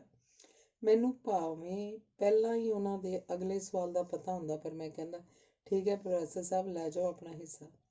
ਤੂੰ ਤਾਂ ਕਮਲਾ ਹੈ ਹਰਜੀਤ, ਮੈਂ ਚੰਡੀਗੜ੍ਹ ਕਿਵੇਂ ਲਿਜਾਣੀਆਂ ਨੇ ਇਹ ਬੋਰੀਆਂ? ਤੇ ਇਉਂ ਕਰ, ਨਗਦੀ ਸੇਵਾ ਕਰ। ਮੈਨੂੰ ਉਹਨਾਂ ਦੇ ਕਹੇ ਅਨੁਸਾਰ ਬਣਦਾ ਹਿੱਸਾ ਦੇਣਾ ਪੈਂਦਾ। ਭਾਵੇਂ ਬਾਪੂ ਜੀ ਨਾਰਾਜ਼ ਹੁੰਦੇ ਤੇ ਕਹਿੰਦੇ ਕਿ ਇਹ ਤੈਨੂੰ ਕਿਤੇ ਨਾ ਕਿਤੇ ਫਸਾਏਗਾ, ਬੜਾ ਖਤਰਨਾਕ ਬਾਹਮਣ ਹੈ। ਅੱਖਾਂ ਖੋਲ੍ਹ ਕੇ ਕੰਮ ਕਰਿਆ ਕਰ ਕਾਕਾ। ਅਗਲੇ ਦਿਨ ਜਦੋਂ ਮੈਂ ਅੰਮ੍ਰਿਤਸਰ ਬੱਸ ਅੱਡੇ ਛੱਡਣ ਲਈ ਜਾਂਦਾ ਤਾਂ ਪਤਾ ਲੱਗਦਾ ਕਿ ਮੇਰੀਆਂ 10 ਬੋਰੀਆਂ ਦੀ ਰਾਸ਼ੀ ਰਾਤੀਂ ਕਿਸੇ ਹੋਰ ਲੋੜਵੰਦ ਦੇ ਘਰ ਪਹੁੰਚ ਚੁੱਕੀ ਹੈ। ਸਾਡੇ ਵਿੱਚੋਂ ਕਿਸੇ ਨਾ ਕਿਸੇ ਨੂੰ ਚੰਡੀਗੜ੍ਹ ਦੇ ਕਿਰਾਏ ਦਾ ਪ੍ਰਬੰਧ ਮੌਕੇ 'ਤੇ ਕਰਨਾ ਪੈ ਜਾਂਦਾ। ਕਈ ਵਾਰ ਤਾਂ ਉਹ ਬੱਸ ਅੱਡੇ ਪਹੁੰਚ ਕੇ ਆਪਣੀ ਜੇਬ ਫਰੋਲਦੇ। ਚੰਡੀਗੜ੍ਹ ਦਾ ਕਿਰਾਇਆ ਤੇ ਰਿਕਸ਼ੇ ਜੋਗੇ ਪੈਸੇ ਕੋਲ ਰੱਖ ਕੇ ਬਾਕੀ ਬਚੀ ਰਾਸ਼ੀ ਸਾਡੇ ਵਿੱਚੋਂ ਕਿਸੇ ਨੂੰ ਫੜਾ ਕੇ ਕਹਿੰਦੇ ਇਹ ਪੈਸੇ ਫਲਾਣੇ ਨੂੰ ਦੇ ਦੇਈਂ, ਉਹਨੇ ਬੱਚਿਆਂ ਦੀ ਫੀਸ ਭਰਨੀ ਹੋਣੀ ਹੈ। ਇਹੋ ਜਿਹਾ ਤਿਆਗੀ ਸੀ ਪ੍ਰੋਫੈਸਰ ਭਰਦਵਾਜ। ਇੱਥੇ ਮੈਨੂੰ ਇੱਕ ਹੋਰ ਗੱਲ ਦਾ ਜ਼ਿਕਰ ਕਰਨਾ ਪੈਣਾ ਹੈ। ਪ੍ਰੋਫੈਸਰ ਭਰਦਵਾਜ ਨਾਲ ਬਿਤਾਏ ਸਮੇਂ ਦੀਆਂ ਯਾਦਾਂ ਤਾਂ ਇੰਨੀਆਂ ਨੇ ਕਿ ਭਾਵੇਂ ਪੂਰੀ ਕਿਤਾਬ ਲਿਖ ਲਈ ਜਾਵੇ। ਚੇਅਰਮੈਨੀ ਦੇ ਸਮੇਂ ਤੋਂ ਬਾਅਦ ਉਹਨਾਂ ਦੀ ਜਾਣ ਪਛਾਣ ਦਾ ਘੇਰਾ ਸਿਰਫ ਬੁੱਧੀਜੀਵੀਆਂ ਤੱਕ ਹੀ ਸੀਮਤ ਨਾ ਰਿਹਾ, ਸਗੋਂ ਬਹੁਤ ਸਾਰੇ ਰਾਜਨੀਤਿਕ ਆਗੂ ਵੀ ਉਹਨਾਂ ਦੇ ਦੋਸਤ ਤੇ ਜਾਣੂ ਵਿਅਕਤੀਆਂ ਦੀ ਸੂਚੀ ਵਿੱਚ ਸ਼ਾਮਲ ਹੋ ਚੁੱਕੇ ਸਨ। ਇੱਕ ਦਿਨ ਪ੍ਰੋਫੈਸਰ ਸਾਹਿਬ ਮੇਰੇ ਮਹਿਮਾਨ ਸਨ। ਸ਼ਾਮ ਨੂੰ ਕਹਿਣ ਲੱਗੇ, ਯਾਰ ਓਂਕਾਰ ਸਿੰਘ, ਮੱਤੇ ਨੰਗਲ ਨੂੰ ਮਿਲ ਆਈਏ। ਜਥੇਦਾਰ ਮੱਤੇ ਨੰਗਲ ਪ੍ਰੋਫੈਸਰ ਸਾਹਿਬ ਦੀ ਚੇਅਰਮੈਨੀ ਸਮੇਂ ਗੋਇੰਦਵਾਲ ਸਮਾਲ ਸਕੇਲ ਇੰਡਸਟਰੀ ਦੇ ਚੇਅਰਮੈਨ ਰਹੇ ਸਨ ਤੇ ਮੇਰੇ ਕੁਲੀਗ ਤੇ ਚੰਗੇ ਮਿੱਤਰ ਮਨਜਿੰਦਰ ਦੇ ਪਾਪਾ ਜੀ ਹਨ ਤੇ ਇਸ ਰਿਸ਼ਤੇ ਤੋਂ ਪਰਿਵਾਰ ਨਾਲ ਮੇਰੀ ਵੀ ਚੰਗੀ ਸਾਂਝ ਹੈ। ਜਦੋਂ ਅਸੀਂ ਰਣਜੀਤ ਐਵੇਨਿਊ ਤੋਂ ਇੰਡਸਟਰੀਅਲ ਏਰੀਆ ਮਹਿਤਾ ਰੋਡ ਵੱਲ ਚੱਲਣ ਲੱਗੇ ਤਾਂ ਮੇਰੀ ਨਜ਼ਰ ਪ੍ਰੋਫੈਸਰ ਭਾਰਦਵਾਜ ਦੀਆਂ ਪਲਾਸਟਿਕ ਦੀਆਂ ਚੱਪਲਾਂ 'ਤੇ ਪਈ, ਜੋ ਟੁੱਟੀਆਂ ਪਈਆਂ ਸਨ, ਪਰ ਪ੍ਰੋਫੈਸਰ ਸਾਹਿਬ ਨੇ ਸੂਈ ਧਾਗੇ ਨਾਲ ਖੁਦ ਹੀ ਸੀਤੀਆਂ ਹੋਈਆਂ ਸਨ। ਮੈਨੂੰ ਸਾਰੇ ਰਾਹ ਇਹ ਗੱਲ ਚੁਭਦੀ ਰਹੀ ਕਿ ਮਨਜਿੰਦਰ ਕੀ ਕਹੇਗਾ ਕਿ ਹਰਜੀਤ ਦਾ ਦੋਸਤ ਪ੍ਰੋਫੈਸਰ ਕਿਹੋ ਜਿਹਾ ਆਦਮੀ ਹੈ। ਮੈਂ ਮਨ ਬਣਾ ਲਿਆ ਕਿ ਰਸਤੇ 'ਚੋਂ ਕਿਤੇ ਖਲੋ ਕੇ ਨਵੀਂ ਜੁੱਤੀ ਜ਼ਰੂਰ ਲੈਣੀ ਹੈ ਅਤੇ ਇਸ ਸੋਚ ਦੇ ਚਲਦਿਆਂ ਮੈਂ ਉੱਚੇ ਪੁਲ ਕੋਲ ਬਾਟਾ ਦੀ ਦੁਕਾਨ 'ਤੇ ਰੁਕ ਗਿਆ। ਜੁੱਤੀ ਖਰੀਦਣ ਲੱਗਾ, ਪ੍ਰੋਫੈਸਰ ਸਾਹਿਬ ਨੇ ਪੁੱਛਿਆ। ਮੈਂ ਬਿਨਾਂ ਜਵਾਬ ਦਿੱਤਿਆਂ ਦੁਕਾਨ 'ਚ ਵੜ ਗਿਆ। ਹਾਂ, ਤੁਹਾਡੇ ਲਈ ਸੋਚਿਆ ਹੈ, ਜ਼ਰਾ ਆਪਣੀਆਂ ਚੱਪਲਾਂ ਵੱਲ ਦੇਖੋ। ਨਹੀਂ, ਮੈਨੂੰ ਅਜੇ ਲੋੜ ਨਹੀਂ, ਇਹ 6 ਮਹੀਨੇ ਕਿਤੇ ਨਹੀਂ ਜਾਂਦੀਆਂ। ਪਰ ਪ੍ਰੋਫੈਸਰ ਸਾਹਿਬ, ਅਸੀਂ ਮੱਤੇ ਨੰਗਲ ਦੇ ਘਰ ਜਾ ਰਹੇ ਹਾਂ, ਉਹ ਕੀ ਸੋਚਣਗੇ? ਮੈਂ ਕਿਹਾ, ਕੋਈ ਕਿਸੇ ਨੂੰ ਕੁਝ ਨਹੀਂ ਕਹਿੰਦਾ, ਇਹ ਸਭ ਆਪਣੇ ਮਨ ਦੀਆਂ ਕਮਜ਼ੋਰੀਆਂ ਨੇ, ਪ੍ਰੋਫੈਸਰ ਸਾਹਿਬ ਨੇ ਦ੍ਰਿੜਤਾ ਨਾਲ ਕਿਹਾ। ਪਰ ਮੈਂ ਆਪਣੀ ਜ਼ਿੱਦ 'ਤੇ ਅੜਿਆ ਹੋਇਆ ਸੀ। ਕਿੰਨੇ ਦੀ ਆਉਣੀ ਹੈ ਜੁੱਤੀ? ਪ੍ਰੋਫੈਸਰ ਦਾ ਸਵਾਲ ਸੀ। ਜਿੰਨੇ ਦੀ ਵੀ ਆਵੇ, ਮੈਂ ਕਿਹਾ। ਫਿਰ ਵੀ ਇਹੀ ਕੋਈ 200-250 ਦੀ ਹੋਏਗੀ, ਮੇਰਾ ਜਵਾਬ ਸੀ। ਚੱਲ, ਇਹ ਪੈਸੇ ਅਸੀਂ ਹੋਰ ਕਿਤੇ ਵਰਤਾਂਗੇ, ਬਹੁਤ ਜ਼ਰੂਰੀ ਕੰਮ ਹੈ ਤੇ ਤੈਨੂੰ ਵੀ ਚੰਗਾ ਲੱਗੇਗਾ। ਦੁਕਾਨ ਤੋਂ ਬਾਹਰ ਆਉਂਦਿਆਂ ਹੀ ਪ੍ਰੋਫੈਸਰ ਨੇ ਮੇਰੇ ਹੱਥੋਂ 300 ਫੜ ਲਿਆ। ਮਤੇ ਬਾਅਦ 'ਚ ਮੈਂ ਮੁੱਕਰ ਹੀ ਨਾ ਜਾਵਾਂ। ਇਹ ਪੈਸੇ ਕਿੱਥੇ ਖਰਚੇ ਪ੍ਰੋਫੈਸਰ ਜਾਣੇ, ਮੈਂ ਨਹੀਂ ਪੁੱਛਿਆ। ਇਹ ਸਾਡਾ ਨਿੱਤ ਦਾ ਵਿਵਹਾਰ ਜਿਹਾ ਬਣ ਗਿਆ ਸੀ। ਨਿੱਜੀ ਸਬੰਧਾਂ ਵਿੱਚ ਮੈਨੂੰ ਹਮੇਸ਼ਾ ਉਹਨਾਂ ਪਾਸੋਂ ਕੁਝ ਨਾ ਕੁਝ ਕਰਦੇ ਰਹਿਣ ਦੀ ਪ੍ਰੇਰਨਾ ਮਿਲਦੀ ਰਹੀ। ਉਹਨਾਂ ਕੋਲ ਮੇਰੇ ਵਰਗੇ ਸਧਾਰਨ ਵਿਅਕਤੀ ਨੂੰ ਕਿਸੇ ਕੰਮ ਲਈ ਤੋਰ ਲੈਣ ਦੀ ਤਕਨੀਕੀ ਮੁਹਾਰਤ ਹਾਸਲ ਸੀ। ਜਦੋਂ ਉਹ ਅਕਾਲੀ ਸਿਆਸਤ ਵਿੱਚ ਸਰਗਰਮ ਸਨ ਤਾਂ ਮੈਨੂੰ ਹਮੇਸ਼ਾ ਅਕਾਲੀ ਰਾਜਨੀਤੀ 'ਚ ਆਉਣ ਲਈ ਪ੍ਰੇਰਦੇ। ਮੈਂ ਆਪਣੀਆਂ ਸੀਮਾਵਾਂ ਦੀ ਹੱਦ ਉਲੰਘਣ ਲਈ ਕਦੀ ਵੀ ਤਿਆਰ ਨਾ ਹੋ ਸਕਿਆ। ਇੱਕ ਦਿਨ ਪ੍ਰੋਫੈਸਰ ਸਾਹਿਬ ਮੇਰੇ ਕੋਲ ਠਹਿਰੇ ਸਨ ਕਿ ਅਚਾਨਕ ਮੈਨੂੰ ਕਹਿਣ ਲੱਗੇ, ਚੱਲ ਮੈਂ ਤੈਨੂੰ ਪੰਜਾਬ ਦੇ ਆਉਣ ਵਾਲੇ CM ਨਾਲ ਮਿਲਾ ਕੇ ਲਿਆਵਾਂ। ਅਸੀਂ ਦੋਵੇਂ ਜਣੇ ਮੋਟਰਸਾਈਕਲ 'ਤੇ ਸਵਾਰ ਹੋ ਕੇ ਅੰਮ੍ਰਿਤਸਰ ਦੇ ਇਸਲਾਮਾਬਾਦ ਇਲਾਕੇ 'ਚੋਂ ਕਿਸੇ ਛੋਟੇ ਜਿਹੇ ਯੂਨਿਟ ਵਿੱਚ ਪਹੁੰਚ ਗਏ। ਉੱਥੇ ਕੰਮ ਕਰਨ ਵਾਲਾ ਵਿਅਕਤੀ, ਜੋ ਉਸ ਫੈਕਟਰੀ ਦਾ ਮਾਲਕ ਵੀ ਸੀ, ਬੜੇ ਇਤਫਾਕ ਨਾਲ ਮਿਲਿਆ। ਗੱਲਬਾਤ ਤੋਂ ਮੈਨੂੰ ਸਿਰਫ ਇਹੀ ਅੰਦਾਜ਼ਾ ਹੋ ਸਕਿਆ ਕਿ ਇਹ ਨੌਜਵਾਨ ਵੀ ਮੇਰੀ ਤਰ੍ਹਾਂ ਪ੍ਰੋਫੈਸਰ ਭਾਰਦਵਾਜ ਦਾ ਸ਼ਰਧਾਲੂ ਹੀ ਸੀ। ਅੱਧੇ ਪੌਣੇ ਘੰਟੇ ਦੀ ਮਿਲਣੀ ਤੋਂ ਬਾਅਦ ਅਸੀਂ ਜਦੋਂ ਵਾਪਸ ਘਰ ਪਰਤ ਰਹੇ ਸੀ ਤਾਂ ਮੈਂ ਪੁੱਛਿਆ, ਅਸੀਂ ਕਿਸੇ ਆਉਣ ਵਾਲੇ CM ਨੂੰ ਮਿਲਣ ਨਿਕਲੇ ਸੀ? ਪ੍ਰੋਫੈਸਰ ਸਾਹਿਬ ਦਾ ਉੱਤਰ ਸੀ, ਇਹੋ ਹੀ ਤਾਂ ਸੀ ਉਹ ਵਿਅਕਤੀ। ਹੈ? ਮੈਂ ਹੈਰਾਨਗੀ ਭਰੇ ਲਹਿਜੇ 'ਚ ਸਵਾਲੀਆ ਨਜ਼ਰਾਂ ਨਾਲ ਪੁੱਛਿਆ। ਜਦੋਂ ਤੂੰ ਤੇ ਤੇਰੇ ਵਰਗੇ ਹੋਰ ਪੜ੍ਹੇ ਲਿਖੇ ਨਿਗੂਣੀਆਂ ਨੌਕਰੀਆਂ ਪਿੱਛੇ ਲੱਗ ਕੇ ਘਰ ਬੈਠ ਜਾਣਗੇ ਤਾਂ ਅਜਿਹੇ ਲੋਕ ਹੀ ਭਵਿੱਖ ਦੇ ਨੇਤਾ ਹੋਣਗੇ। ਕੁਝ ਸਾਲਾਂ ਬਾਅਦ ਮੈਂ ਉਸ ਵਿਅਕਤੀ ਨੂੰ ਪਹਿਲਾਂ ਅਕਾਲੀ ਰਾਜਨੀਤੀ ਵਿੱਚ ਵਿਚਰਦੇ, ਬਾਅਦ ਵਿੱਚ ਟਪੂਸੀ ਮਾਰ ਕੇ ਕਾਂਗਰਸ ਵਿੱਚ ਘੁਸਦੇ ਵੇਖਿਆ ਤੇ ਵੇਖਦੇ ਵੇਖਦੀ ਉਹ ਕਾਂਗਰਸ ਦਾ ਜ਼ਿਲ੍ਹਾ ਪ੍ਰਧਾਨ ਵੀ ਬਣ ਗਿਆ ਤੇ ਮੈਨੂੰ ਪ੍ਰੋਫੈਸਰ ਭਾਰਦਵਾਜ ਦੀ ਗੱਲ 'ਚ ਦਮ ਨਜ਼ਰ ਆਉਣ ਲੱਗ ਪਿਆ। ਪ੍ਰੋਫੈਸਰ ਸਾਹਿਬ ਮੇਰੇ ਖੇਤੀ ਦੇ ਕੰਮ ਤੇ ਮੇਰੀ ਜੂਨੀਅਰ ਇੰਜੀਨੀਅਰ ਦੀ ਨੌਕਰੀ ਤੋਂ ਖੁਸ਼ ਨਹੀਂ ਸਨ। ਇੱਥੇ ਮੈਂ ਦੋ ਨਿੱਕੀਆਂ ਨਿੱਕੀਆਂ ਗੱਲਾਂ ਦੀ ਸਾਂਝ ਪਾਉਣੀ ਚਾਹਾਂ। ਉਹ ਮੈਨੂੰ ਅਕਸਰ ਸਰਗਰਮ ਰਾਜਨੀਤੀ 'ਚ ਆ ਕੇ ਕੰਮ ਕਰਨ ਲਈ ਪ੍ਰੇਰਦੇ ਰਹਿੰਦੇ ਸਨ। ਮੈਂ ਤੇ ਮੇਰਾ ਪਰਿਵਾਰ ਆਰਥਿਕ ਤੇ ਮਾਨਸਿਕ ਤੌਰ 'ਤੇ ਇਸ ਲਈ ਤਿਆਰ ਨਹੀਂ ਸੀ। ਸਾਲ 1987 ਵਿੱਚ ਇੱਕ ਵਾਰ ਜਦੋਂ ਪੰਜਾਬ ਦੇ ਹਾਲਾਤ ਬਹੁਤ ਹੀ ਖਰਾਬ ਸਨ ਤੇ ਮੇਰੇ ਪਿੰਡ ਵਿੱਚ ਇੱਕ ਵੱਡੀ ਦੁਖਦਾਈ ਘਟਨਾ ਵਾਪਰ ਚੁੱਕੀ ਸੀ, ਜਿਸ ਵਿੱਚ 12 ਹਿੰਦੂ ਵੀਰਾਂ ਨੂੰ ਰਾਤ ਨੂੰ ਘਰਾਂ 'ਚੋਂ ਕੱਢ ਕੇ ਕਤਲ ਕਰ ਦਿੱਤਾ ਗਿਆ ਸੀ। ਬਰਨਾਲਾ ਸਰਕਾਰ ਦਾ ਅੰਤ ਹੋ ਚੁੱਕਾ ਸੀ। ਪ੍ਰੋਫੈਸਰ ਸਾਹਿਬ ਦੀ ਚੇਅਰਮੈਨੀ ਵੀ ਜਾਂਦੀ ਰਹੀ ਸੀ। ਸਾਰੇ ਪੰਜਾਬ 'ਚ ਤਣਾਅ ਦਾ ਮਾਹੌਲ ਸੀ। ਪ੍ਰੋਫੈਸਰ ਭਰਦਵਾਜ ਮੈਨੂੰ ਮਿਲਣ ਲਈ ਪਿੰਡ ਪਹੁੰਚੇ ਤਾਂ ਮੈਂ ਟਰੈਕਟਰ ਲੈ ਕੇ ਨਹਿਰ 'ਚੋਂ ਰੇਤ ਲੈਣ ਗਿਆ ਹੋਇਆ ਸਾਂ। ਉਹ ਬੜੇ ਨਾਰਾਜ਼ ਸਨ ਕਿ ਅਜਿਹੇ ਹਾਲਾਤ ਵਿੱਚ ਅਸੀਂ ਪਿੰਡ ਬੈਠੇ ਹੋਏ ਸੀ। ਆਪਣੇ ਸਹਿਯੋਗੀ ਕਸ਼ਮੀਰਾ ਸਿੰਘ ਨੂੰ ਮੈਨੂੰ ਬੁਲਾਉਣ ਲਈ ਭੇਜਿਆ, ਮੇਰਾ ਚਚੇਰਾ ਭਰਾ ਜੋ ਆੜ੍ਹਤ ਦਾ ਕਾਰੋਬਾਰ ਕਰਦਾ ਸੀ। ਪ੍ਰੋਫੈਸਰ ਸਾਹਿਬ ਨੂੰ ਮੇਰੀ ਗੈਰ ਹਾਜ਼ਰੀ ਵਿੱਚ ਕੰਪਨੀ ਦੇਣ ਲਈ ਨਾਲ ਬੈਠਾ ਸੀ। ਮੌਜੂਦਾ ਸਮੇਂ ਦੇ ਹਾਲਾਤ ਦੀ ਚਰਚਾ ਦੇ ਨਾਲ ਨਾਲ ਜੱਟ ਬਾਣੀਏ ਦੇ ਰਿਸ਼ਤਿਆਂ, ਖੇਤੀ ਉਪਜ ਤੇ ਕਿਰਸਾਨੀ ਮਸਲਿਆਂ ਦੀ ਗੱਲ ਪ੍ਰੋਫੈਸਰ ਸਾਹਿਬ ਛੇੜੀ ਬੈਠੇ ਸਨ। ਪ੍ਰੋਫੈਸਰ ਸਾਹਿਬ ਆਦਤ ਅਨੁਸਾਰ ਉਹਨੂੰ ਕਹਿਣ ਲੱਗੇ, ਹਾਲਾਤ ਬਹੁਤ ਨਾਜ਼ੁਕ ਹਨ। ਵੇਲੇ ਨਾਲ ਹਰ ਇੱਕ ਨੂੰ ਘਰ ਪਹੁੰਚਣਾ ਚਾਹੀਦਾ ਹੈ, ਖਾਸ ਕਰਕੇ ਤੁਹਾਡੇ ਵਰਗੇ ਕਾਰੋਬਾਰੀਆਂ ਨੂੰ। ਮਤੇ ਕੋਈ ਡਾਕੂ ਲੁਟੇਰਾ ਖਰਾਬ ਹਾਲਤ ਦਾ ਲਾਭ ਲੈ ਕੇ ਕੋਈ ਨੁਕਸਾਨ ਕਰ ਦੇ। ਸਾਡਾ ਕਿਸੇ ਨਾਲ ਕੋਈ ਲੈਣਾ ਦੇਣਾ ਹੀ ਨਹੀਂ ਸੀ। ਨਾ ਅਸੀਂ ਕਦੀ ਕਿਸੇ ਪਾਰਟੀ ਜਾਂ ਧੜੇ 'ਚ ਸ਼ਾਮਲ ਹੋਏ ਹਾਂ ਤੇ ਨਾ ਹੀ ਕਿਸੇ ਨਾਲ ਸਾਡਾ ਕੋਈ ਸਬੰਧ ਹੈ, ਨਾ ਹੀ ਵੈਰ ਵਿਰੋਧ। ਘਰੋਂ ਕੰਮ ਤੇ ਜਾਈਦਾ, ਕੰਮ ਤੋਂ ਵਾਪਸ ਘਰੇ ਆਈਦਾ। ਮੇਰੇ ਭਰਾ ਨੇ ਆਪਣੇ ਜਾਚੇ ਬੜੀ ਸਿਆਣਪ ਭਰਪੂਰ ਜਵਾਬ ਦਿੱਤਾ ਸੀ। ਪ੍ਰੋਫੈਸਰ ਸਾਹਿਬ ਨੇ ਫਿਰ ਵੀ ਇhtiyਾਤ ਵਰਤਣ ਦੀ ਸਲਾਹ ਦਿੱਤੀ। ਇੰਨੇ ਨੂੰ ਮੈਂ ਵੀ ਪਹੁੰਚ ਚੁੱਕਾ ਸੀ। ਪਹਿਲਾਂ ਤਾਂ ਮੇਰੀ ਚੰਗੀ ਕਲਾਸ ਲਾਈ ਗਈ। ਅਸੀਂ ਤੇਰੇ ਇਲਾਕੇ ਦੀਆਂ ਮਾੜੀਆਂ ਖਬਰਾਂ ਪੜ੍ਹ ਕੇ ਚੰਡੀਗੜ੍ਹ ਬੈਠੇ ਫਿਕਰਾਂ 'ਚ ਪਏ ਹੋਏ ਹਾਂ ਤੇ ਤੇਰੀ ਸੁੱਖ ਸਾਂਦ ਲਈ ਖਤਰੇ ਸੇੜ ਕੇ ਤੇਰੇ ਪਿੰਡ ਪਹੁੰਚੇ ਹਾਂ ਤੇ ਤੂੰ ਅੱਗੋਂ ਰੇਤ ਦੀ ਢੋਆ-ਢੁਆਈ ਕਰਦਾ ਫਿਰਦਾ ਹੈ। ਜੇਕਰ ਕੋਈ ਭਾਣਾ ਵਰਤ ਗਿਆ ਤਾਂ ਫਿਰ ਅਜਿਹਾ ਕੁਝ ਵੀ ਨਹੀਂ ਹੁੰਦਾ। ਮੈਂ ਯਕੀਨ ਦਿਵਾਉਣ ਦੀ ਕੋਸ਼ਿਸ਼ ਕੀਤੀ। ਫਿਰ ਵੀ ਯਾਰ, ਜਿਹੜਾ ਕੰਮ 60 ਰੁਪਏ ਲੈਣ ਵਾਲਾ ਕੋਈ ਕੰਮ ਕਰ ਸਕਦਾ, ਤੂੰ ਕਿਉਂ ਕਰੇ? ਮੈਨੂੰ ਸਮਝਾ, ਪ੍ਰੋਫੈਸਰ ਨੇ ਫਿਰ ਕਿਹਾ। ਚੱਲ ਕੱਪੜੇ ਬਦਲ, ਸ਼ਹਿਰ ਚੱਲਦੇ ਹਾਂ, ਤੈਨੂੰ ਕਿਸੇ ਨਾਲ ਮਿਲਾਉਣਾ ਹੈ। ਰਸਤੇ 'ਚ ਪ੍ਰੋਫੈਸਰ ਭਰਦਵਾਜ ਨੇ ਮੇਰੇ ਭਰਾ ਦੀ ਗੱਲ ਛੇੜ ਲਈ। ਕਹਿਣ ਲੱਗੇ, ਯਾਰ ਮੈਂ ਤੇਰੇ ਭਰਾ ਨੂੰ ਸਿੱਖਿਆ ਦੇ ਕੇ ਬੜਾ ਪਛਤਾਇਆ। ਉਹ ਕਿਉਂ? ਮੈਂ ਪੁੱਛਿਆ। ਜਿਹੜੇ ਬੰਦੇ ਦਾ ਕੋਈ ਧੜਾ ਹੀ ਨਹੀਂ, ਕੋਈ ਮਿੱਤਰ ਵੀ ਨਹੀਂ, ਕੋਈ ਦੁਸ਼ਮਣ ਵੀ ਨਹੀਂ, ਜ਼ਿੰਦਗੀ ਦਾ ਕੋਈ ਨਿਸ਼ਾਨਾ ਹੀ ਨਹੀਂ ਸਿਵਾਏ ਕਾਰੋਬਾਰ ਤੇ ਪੈਸੇ ਕਮਾਉਣ ਦੇ, ਅਜਿਹਾ ਬੰਦਾ ਜਿਉਂਦਾ ਵੀ ਉਹੋ ਜਿਹਾ, ਮਰਿਆ ਵੀ ਉਹੋ ਜਿਹਾ। ਮੇਰੇ ਵੱਲੋਂ ਭਾਵੇਂ ਕੋਈ ਭਲਕੇ ਹੀ ਉਹਨੂੰ ਗੋਲੀ ਮਾਰ ਦੇ, ਮੈਨੂੰ ਕੋਈ ਦੁੱਖ ਨਹੀਂ। ਅਜਿਹੇ ਆਦਮੀ ਤਾਂ ਧਰਤੀ 'ਤੇ ਵਾਧੂ ਭਾਰ ਹੀ ਹੁੰਦੇ ਨੇ। ਸੱਚੀ ਗੱਲ ਮੂੰਹ 'ਤੇ ਕਰਨ ਤੋਂ ਕਦੀ ਨਹੀਂ ਸੀ ਝਿਜਕਦੇ, ਭਾਵੇਂ ਕਿਸੇ ਨੂੰ ਕਿੰਨੀ ਵੀ ਬੁਰੀ ਲੱਗੇ। ਆਪਰੇਸ਼ਨ ਨੀਲਾ ਤਾਰਾ ਤੋਂ ਬਾਅਦ ਪੰਜਾਬ ਦੇ ਹਾਲਾਤ ਵਿੱਚ ਵੱਡੀਆਂ ਤਬਦੀਲੀਆਂ ਆਈਆਂ। ਸੰਤ ਲੌਂਗੋਵਾਲ ਦੇ ਕਤਲ ਤੋਂ ਬਾਅਦ ਪ੍ਰੋਫੈਸਰ ਸਾਹਿਬ ਦਾ ਰੁਤਬਾ ਤੇ ਪ੍ਰਭਾਵ ਅਕਾਲੀ ਰਾਜਨੀਤੀ 'ਚ ਘਟ ਗਿਆ। ਪ੍ਰੋਫੈਸਰ ਨੂੰ ਅਕਾਲੀ ਰਾਜਨੀਤੀ 'ਚ ਲੈ ਕੇ ਆਉਣ ਵਾਲੇ ਜਥੇਦਾਰ ਟੌਹੜਾ ਬਾਦਲ ਗਰੁੱਪ ਨਾਲ ਸਾਂਝ ਪਾ ਚੁੱਕੇ ਸਨ, ਜੋ ਕਿ ਘਾਗ ਸਿਆਸਤਦਾਨ ਹੋਣ ਕਾਰਨ ਸਮੇਂ ਦੀ ਨਬਜ਼ ਤੇ ਹਾਲਾਤ ਦੀ ਤਲਖੀ ਤੋਂ ਬਚਣ ਖਾਤਰ ਕੇਂਦਰ ਨਾਲ ਸਿੱਧੀ ਗੱਲਬਾਤ ਤੋਂ ਬਚ ਰਹੇ ਸਨ। ਕੇਂਦਰ ਦੀ ਰਾਜੀਵ ਸਰਕਾਰ ਨੇ ਬਰਨਾਲਾ ਸਾਹਿਬ ਤੇ ਬਲਵੰਤ ਸਿੰਘ ਨੂੰ ਆਪਣੇ ਝਾਂਸੇ 'ਚ ਵਸਾ ਲਿਆ ਹੋਇਆ ਸੀ। ਕਾਂਗਰਸ ਦੀ ਮਿਲੀ ਭੁਗਤ ਤੇ ਜੁਗਾੜਬਾਜ਼ੀ ਨਾਲ ਸੁਰਜੀਤ ਸਿੰਘ ਬਰਨਾਲਾ ਦੀ ਅਗਵਾਈ ਵਿੱਚ ਇੱਕ ਕਮਜ਼ੋਰ ਜਿਹੀ ਅਕਾਲੀ ਸਰਕਾਰ, ਜੋ ਉਸ ਸਮੇਂ ਕਾਂਗਰਸ ਦੀ ਅਣਸਰ ਦੀ ਲੋੜ ਵਿੱਚੋਂ ਨਿਕਲੀ ਸੀ, ਬਣਾਈ ਗਈ। ਪ੍ਰੋਫੈਸਰ ਸਾਹਿਬ ਨੂੰ ਆਸ ਸੀ ਕਿ ਉਹਨਾਂ ਨੂੰ ਪਿਛਲੇ ਸਮੇਂ ਦੇ ਸਾਥ ਤੇ ਕੰਮ ਦੇ ਆਧਾਰ 'ਤੇ ਇੱਕ ਹਿੰਦੂ ਹੋਣ ਕਾਰਨ MLA ਦੀ ਟਿਕਟ ਸ਼ਾਇਦ ਕਿਧਰੋਂ ਮਿਲ ਜਾਏਗੀ, ਪਰ ਅਜਿਹਾ ਸੰਭਵ ਨਾ ਹੋ ਸਕਿਆ, ਕਿਉਂਕਿ ਪ੍ਰੋਫੈਸਰ ਭਰਦਵਾਜ ਦਾ ਕਿਸੇ ਵੀ ਇੱਕ ਹਲਕੇ 'ਚ ਕੋਈ ਖਾਸ ਵਜੂਦ ਨਹੀਂ ਸੀ।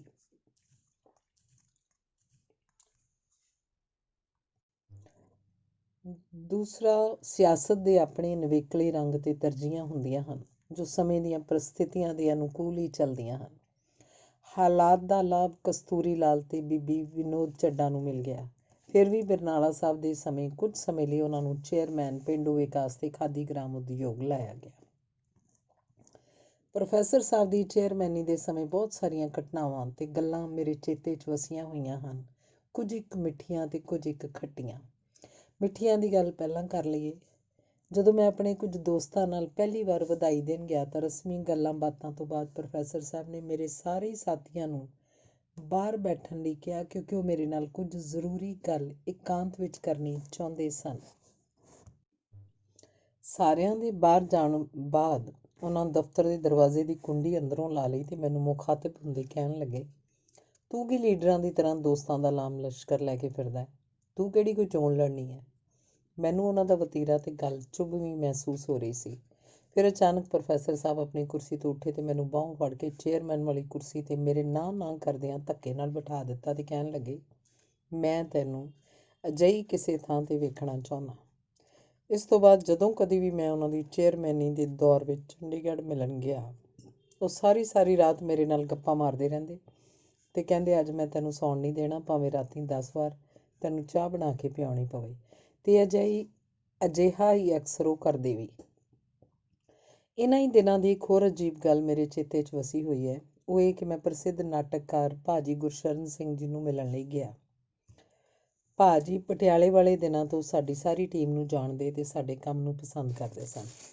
ਭਾਜੀ ਵਰਗੀ ਸ਼ਖਸੀਅਤ ਦਾ ਸਾਨੂੰ ਸ਼ਾਬਾਸ਼ੀ ਦੇਣ ਖਾਤਰ ਦਿੱਤਾ ਗਿਆ ਕਮੈਂਟ ਮੈਨੂੰ ਕਦੀ ਨਹੀਂ ਭੁੱਲਦਾ, ਜਦੋਂ ਉਹਨਾਂ ਨੇ ਕਿਹਾ ਸੀ, ਜੇਕਰ ਤੁਹਾਡੇ ਪਟਿਆਲੇ ਵਰਗੇ 10-12 ਨੌਜਵਾਨਾਂ ਦੀ ਟੀਮ ਸਾਰੇ ਪੰਜਾਬ ਦੇ ਸ਼ਹਿਰਾਂ 'ਚ ਬਣ ਜਾਏ ਤਾਂ ਕਿਸੇ ਵੀ ਤਰ੍ਹਾਂ ਦੀ ਕੋਈ ਤਬਦੀਲੀ ਸੰਭਵ ਹੈ। ਬਾਅਦ ਵਿੱਚ ਪ੍ਰੋਫੈਸਰ ਸਾਹਿਬ ਤੇ ਕਦੀ ਕਦਾਈ ਮੈਂ ਵੀ ਭਾਜੀ ਦੇ ਪਰਚੇ ਸਮਤਾ ਲਈ ਕੁਝ ਨਾ ਕੁਝ ਯੋਗਦਾਨ ਪਾਉਣ ਦਾ ਉਪਰਾਲਾ ਕਰਦੇ ਰਹੇ।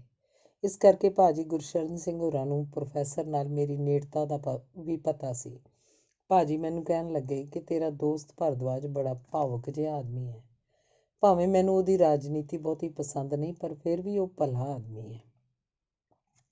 ਜਿਹੜੀ ਗੱਲ ਮੈਂ ਉਹਨੂੰ ਨਹੀਂ ਕਹਿ ਸਕਦਾ, ਤੂੰ ਕਹਿ ਲਈ ਕਿ ਆਦਮੀ ਦੇ ਭਵਿੱਖ ਦਾ ਕੁਝ ਪਤਾ ਨਹੀਂ ਹੁੰਦਾ।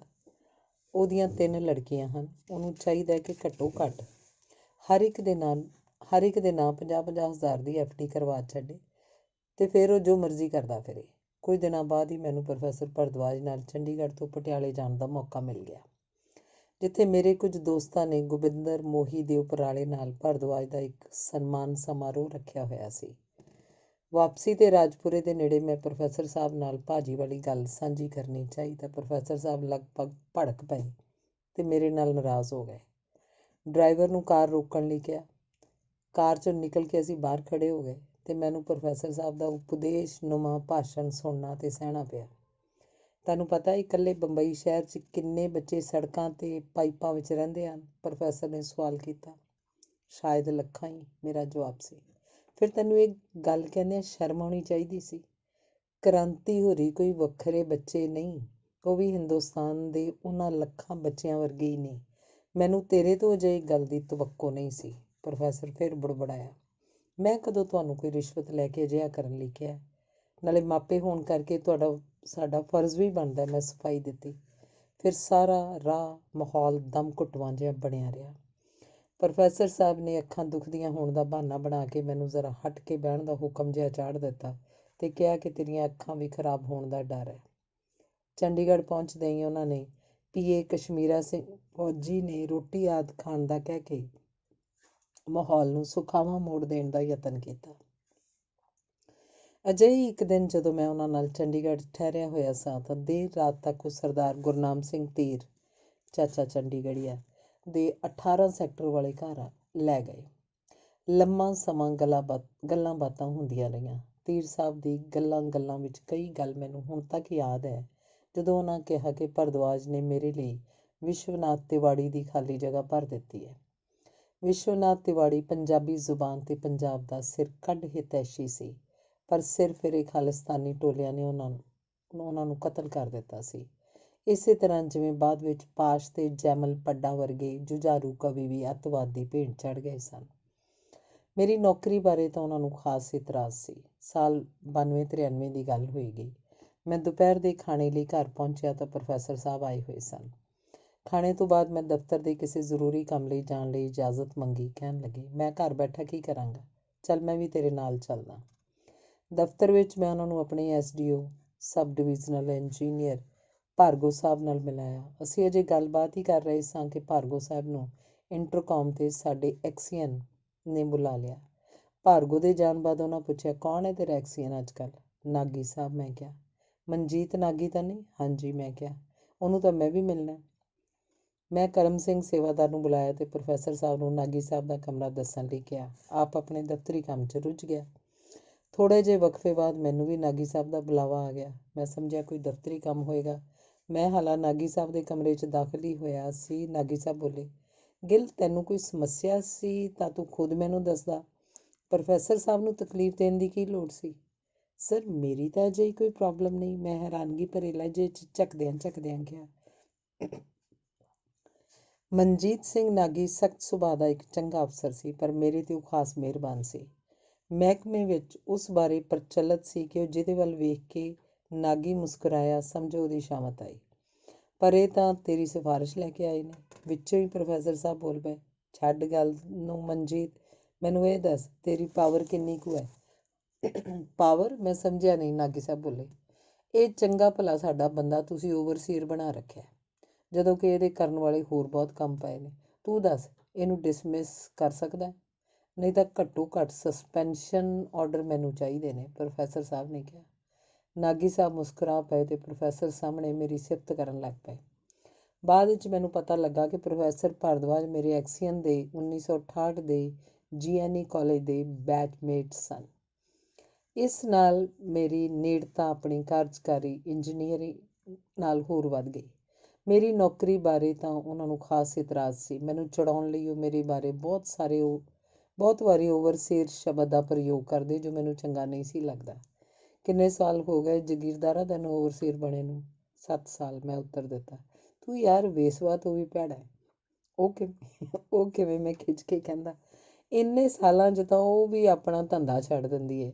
ਹਾਲੇ ਉਹਦਾ ਇੱਕ ਹੀ ਖਸਮ ਹੁੰਦਾ ਹੈ ਅਤੇ ਓਵਰਸੀਅਰ ਦੇ ਕਈ। ਮੈਂ ਖੁਦ SDO ਰਿਹਾ, ਮੈਨੂੰ ਪਤਾ ਇਹਨਾਂ ਨੌਕਰੀਆਂ 'ਚ ਕੀ ਹੁੰਦਾ। ਜੇਕਰ ਨੌਕਰੀ ਕਰਨ ਦਾ ਹੀ ਤੇਰਾ ਪੱਕਾ ਮਨ ਹੈ ਤਾਂ ਡਿਗਰੀ ਕਰ, ਕੋਈ ਢੰਗ ਦੀ ਨੌਕਰੀ ਕਰਨ ਜੋਗਾ ਬਣ। ਇਸ ਤੋਂ ਬਾਅਦ ਪ੍ਰੋਫੈਸਰ ਭਾਰਦਵਾਜ ਭਾਵੇਂ ਇੰਗਲੈਂਡ ਗਏ, ਭਾਵੇਂ ਹਾਲੈਂਡ ਜਾਂ ਫਿਰ ਰੂਸ ਜਾਂ ਹੋਰ ਕਿਸੇ ਵੀ ਮੁਲਕ 'ਚ ਗਏ, ਉੱਥੋਂ ਹੀ ਵੱਖ-ਵੱਖ ਯੂਨੀਵਰਸਿਟੀਆਂ ਅਤੇ ਇੰਜੀਨੀਅਰਿੰਗ ਕਾਲਜਾਂ ਦੇ ਬਰੋਸ਼ਰ ਅਤੇ ਪ੍ਰੋਸਪੈਕਟਸ ਮੈਨੂੰ ਭੇਜਦੇ ਰਹੇ ਅਤੇ ਅਗੇਰੀ ਉਚੇਰੀ ਪੜ੍ਹਾਈ ਲਈ ਉਤਸ਼ਾਹਿਤ ਕਰਦੇ ਰਹੇ। ਉਹਨਾਂ ਦੀ ਹੁੰਦਿਆਂ ਹੀ ਮੈਂ ਇੰਜੀਨੀਅਰਿੰਗ ਕਰਨ ਚਲਾ ਗਿਆ ਸੀ, ਪਰ ਅਫਸੋਸ ਕਿ ਮੇਰੀ ਪੜ੍ਹਾਈ ਮੁਕੰਮਲ ਹੋਣ ਤੋਂ ਪਹਿਲਾਂ ਹੀ ਉਹ ਕਾਹਲੀ ਨਾਲ ਸਾਨੂੰ ਇਕੱਲਿਆਂ ਛੱਡ ਕੇ ਤੁਰਦੇ ਬਣੇ। ਨਾ ਉਹਨਾਂ ਮੈਨੂੰ ਮਾਸਟਰ ਦੀ ਡਿਗਰੀ ਮੁਕੰਮਲ ਕਰਦਿਆਂ ਵੇਖਿਆ ਅਤੇ ਨਾ ਹੀ SDO ਬਣਦਿਆਂ। ਜਦੋਂ ਮੈਂ ਪ੍ਰੋਫੈਸਰ ਸਾਹਿਬ ਦੀਆਂ ਅੰਤਿਮ ਰਸਮਾਂ ਵਿੱਚ ਸ਼ਾਮਲ ਹੋਣ ਲਈ ਚੰਡੀਗੜ੍ਹ ਗਿਆ ਤਾਂ ਮੈਡਮ ਸੁਲੋਚਨਾ ਨੇ ਮੈਨੂੰ ਕਿਹਾ ਕਿ ਹਰਜੀਤ, ਪ੍ਰੋਫੈਸਰ ਸਾਹਿਬ ਨੇ ਡਾਇਰੀ ਵਿੱਚ ਤੇਰੀ ਐਡਰੈਸ ਦੇ ਅੱਗੇ ਹਰਜੀਤ ਗਿੱਲ MBA ਲਿਖਿਆ ਹੋਇਆ ਸੀ। ਸ਼ਾਇਦ ਮੇਰੇ ਲਈ ਉਹਨਾਂ ਨੇ ਅਗਲਾ ਕੰਮ MBA ਦਾ ਨਿਸ਼ਾਨਾ ਮਿਥਿਆ ਸੀ। ਉਹਨਾਂ ਦੀਆਂ ਕੁਝ ਚਿੱਠੀਆਂ। ਪਹਿਲੀ ਚਿੱਠੀ। ਪਿਆਰੇ ਹਰਜੀਤ, ਤੁਹਾਡੀ ਚਿੱਠੀ ਮਿਲੀ। ਭਾਵੇਂ ਤੁਸੀਂ ਪਹਿਲੀ ਮੁਲਾਕਾਤ 'ਚ ਮੇਰੇ ਵਤੀਰੇ 'ਚ ਰੁੱਖਾਪਨ ਵੇਖ ਹੀ ਲਿਆ ਹੋਏਗਾ, ਪਰ ਤੁਸੀਂ ਲਗਾਤਾਰ 5-7 ਸਾਥੀਆਂ ਨਾਲ 4-5 ਵੇਰਾਂ ਉਸੇ ਹੀ ਮੂਡ 'ਚ, ਜਿਵੇਂ ਪ੍ਰੋਫੈਸ਼ਨਲ ਅਕਸਰ ਆਉਂਦੇ ਨੇ, ਆਏ। ਮਜਬੂਰਨ ਮੈਨੂੰ ਹੋਰ ਵੀ ਸਖਤ ਵਤੀਰਾ ਅਖਤਿਆਰ ਕਰਨਾ ਪਿਆ। ਬਾਕੀ ਜਿੱਥੋਂ ਤੱਕ ਕੁਰਖਤਾ ਦੀ ਗੱਲ ਹੈ, ਇਸ ਲਈ ਮੈਂ ਜ਼ਰੂਰ ਕਿਸੇ ਹੱਦ ਤੱਕ ਸ਼ਰਮਿੰਦਾ ਅਤੇ ਵਿਸ਼ਵਾਸ ਦਿਵਾਉਣਾ ਕਿ ਅਗਾਂਹ ਤੋਂ ਜਦੋਂ ਵੀ ਕਦੇ ਮੁਲਾਕਾਤ ਹੋਈ ਤਾਂ ਅਜਿਹਾ ਨਹੀਂ ਕਰਾਂਗਾ। ਬਾਕੀ ਮੈਂ ਤੈਨੂੰ ਹੀ ਨਫ਼ਰਤ ਨਹੀਂ ਕਰ ਰਿਹਾ, ਸਗੋਂ ਮੈਨੂੰ ਆਪਣੇ ਆਪ ਨਾਲ ਵੀ ਨਫ਼ਰਤ ਹੁੰਦੀ ਜਾ ਰਹੀ ਹੈ। ਅਕਾਲੀਆਂ ਦੀਆਂ ਮੂਰਖਤਾਵਾਂ ਨੇ ਮੈਨੂੰ ਬਹੁਤ ਠੇਸ ਪਹੁੰਚਾਈ ਹੈ। ਰਹਿੰਦੀ ਖੂੰਹਦੀ ਉਦੋਂ ਕਸਰ ਪੂਰੀ ਹੋ ਜਾਂਦੀ ਹੈ ਜਦੋਂ ਤੇਰੇ ਵਰਗੇ ਚੇਤਨ ਮਨੁੱਖ ਵੀ ਧੇਲੇ ਦੀਆਂ ਗੱਲਾਂ ਕਰਨ ਲੱਗ ਪੈਂਦੇ ਹਨ। ਫਲਾਣੇ ਰੱਜੇ ਪੁੱਜੇ ਨੂੰ ਲੋਨ ਦਵਾ ਦਿਓ, ਫਲਾਣੇ ਦਾ ਨੱਕ ਸਾਫ਼ ਕਰ ਦਿਓ, ਫਲਾਣੇ ਦੀ ਬਦਲੀ ਛੇਹਟੇ ਤੋਂ ਅੰਮ੍ਰਿਤਸਰ ਅਤੇ ਅੰਮ੍ਰਿਤਸਰੋਂ ਚੈਟੀਵਿੰਡ ਵੀ ਕਰਵਾ ਦਿਓ। ਬਾਕੀ ਤੇਰੇ ਨਾਲ ਨਫ਼ਰਤ ਮੈਨੂੰ ਇਸ ਕਰਕੇ ਵੀ ਹੁੰਦੀ ਹੈ ਕਿ ਤੇਰੇ ਅੰਦਰ ਛੁਪੇ ਇੰਟਲੈਕਟ ਨਾਲ ਪਿਆਰ ਹੈ ਅਤੇ ਤੂੰ ਅੱਧਾ ਟਾਈਮ ਸ਼ਰਾਬ 'ਚ ਅਤੇ ਬਾਕੀ ਸਸਤੀਆਂ ਜੀਆਂ ਮੱਲਾਂ ਮਾਰਨ 'ਚ ਗੁਆਈ ਜਾ ਰਿਹਾ। ਐਸੇ ਵਕਤ ਤੂੰ ਹੀ ਨਹੀਂ, ਸਗੋਂ ਮੈਂ ਵੀ ਫਜ਼ੂਲ ਹੀ ਗੁਆ ਰਿਹਾ। ਕਿਸੇ ਦੀ ਬਦਲੀ ਖੱਬਿਓਂ ਸੱਜੇ, ਸੱਜਿਓਂ ਖੱਬੇ ਕਰਨ 'ਚ ਕਿੰਨੀ ਕੁ ਪ੍ਰਾਪਤੀ ਹੈ ਫॉर ਐਨ ਇੰਟਲੈਕਟ। ਇਸ ਬਾਰੇ ਵਿਚਾਰਾਂ ਦਾ ਫਰਕ ਹੋ ਸਕਦਾ ਹੈ, ਪਰ ਜਿਸ ਦਿਨ ਤੈਨੂੰ ਅਜਿਹੀ ਪੈਟੀ ਵਰਕਸ ਨਾਲ ਨਫ਼ਰਤ ਹੋ ਜਾਏ ਜਾਂ ਫਜ਼ੂਲ ਲੱਗਣ, ਉਸ ਦਿਨ ਇਸ ਤਰ੍ਹਾਂ ਸਮਾਂ ਗੁਆਉਣਾ ਛੱਡ ਦੇਈਂ। ਮੈਂ ਤਾਂ ਤੇਰੇ ਵਰਗੇ ਮਿੱਤਰਾਂ, ਸੂਝਵਾਨ ਮਿੱਤਰਾਂ ਤੋਂ ਖੁਦ ਗਿਆਨ ਦੀ ਆਸ਼ਾ ਰੱਖਦਾ ਅਤੇ ਤੂੰ ਫਜ਼ੂਲ ਜਿਹੀਆਂ ਹਰਕਤਾਂ ਨਾਲ ਹੀ ਮਨ ਦੁਖੀ ਕਰ ਜਾਂਦਾ।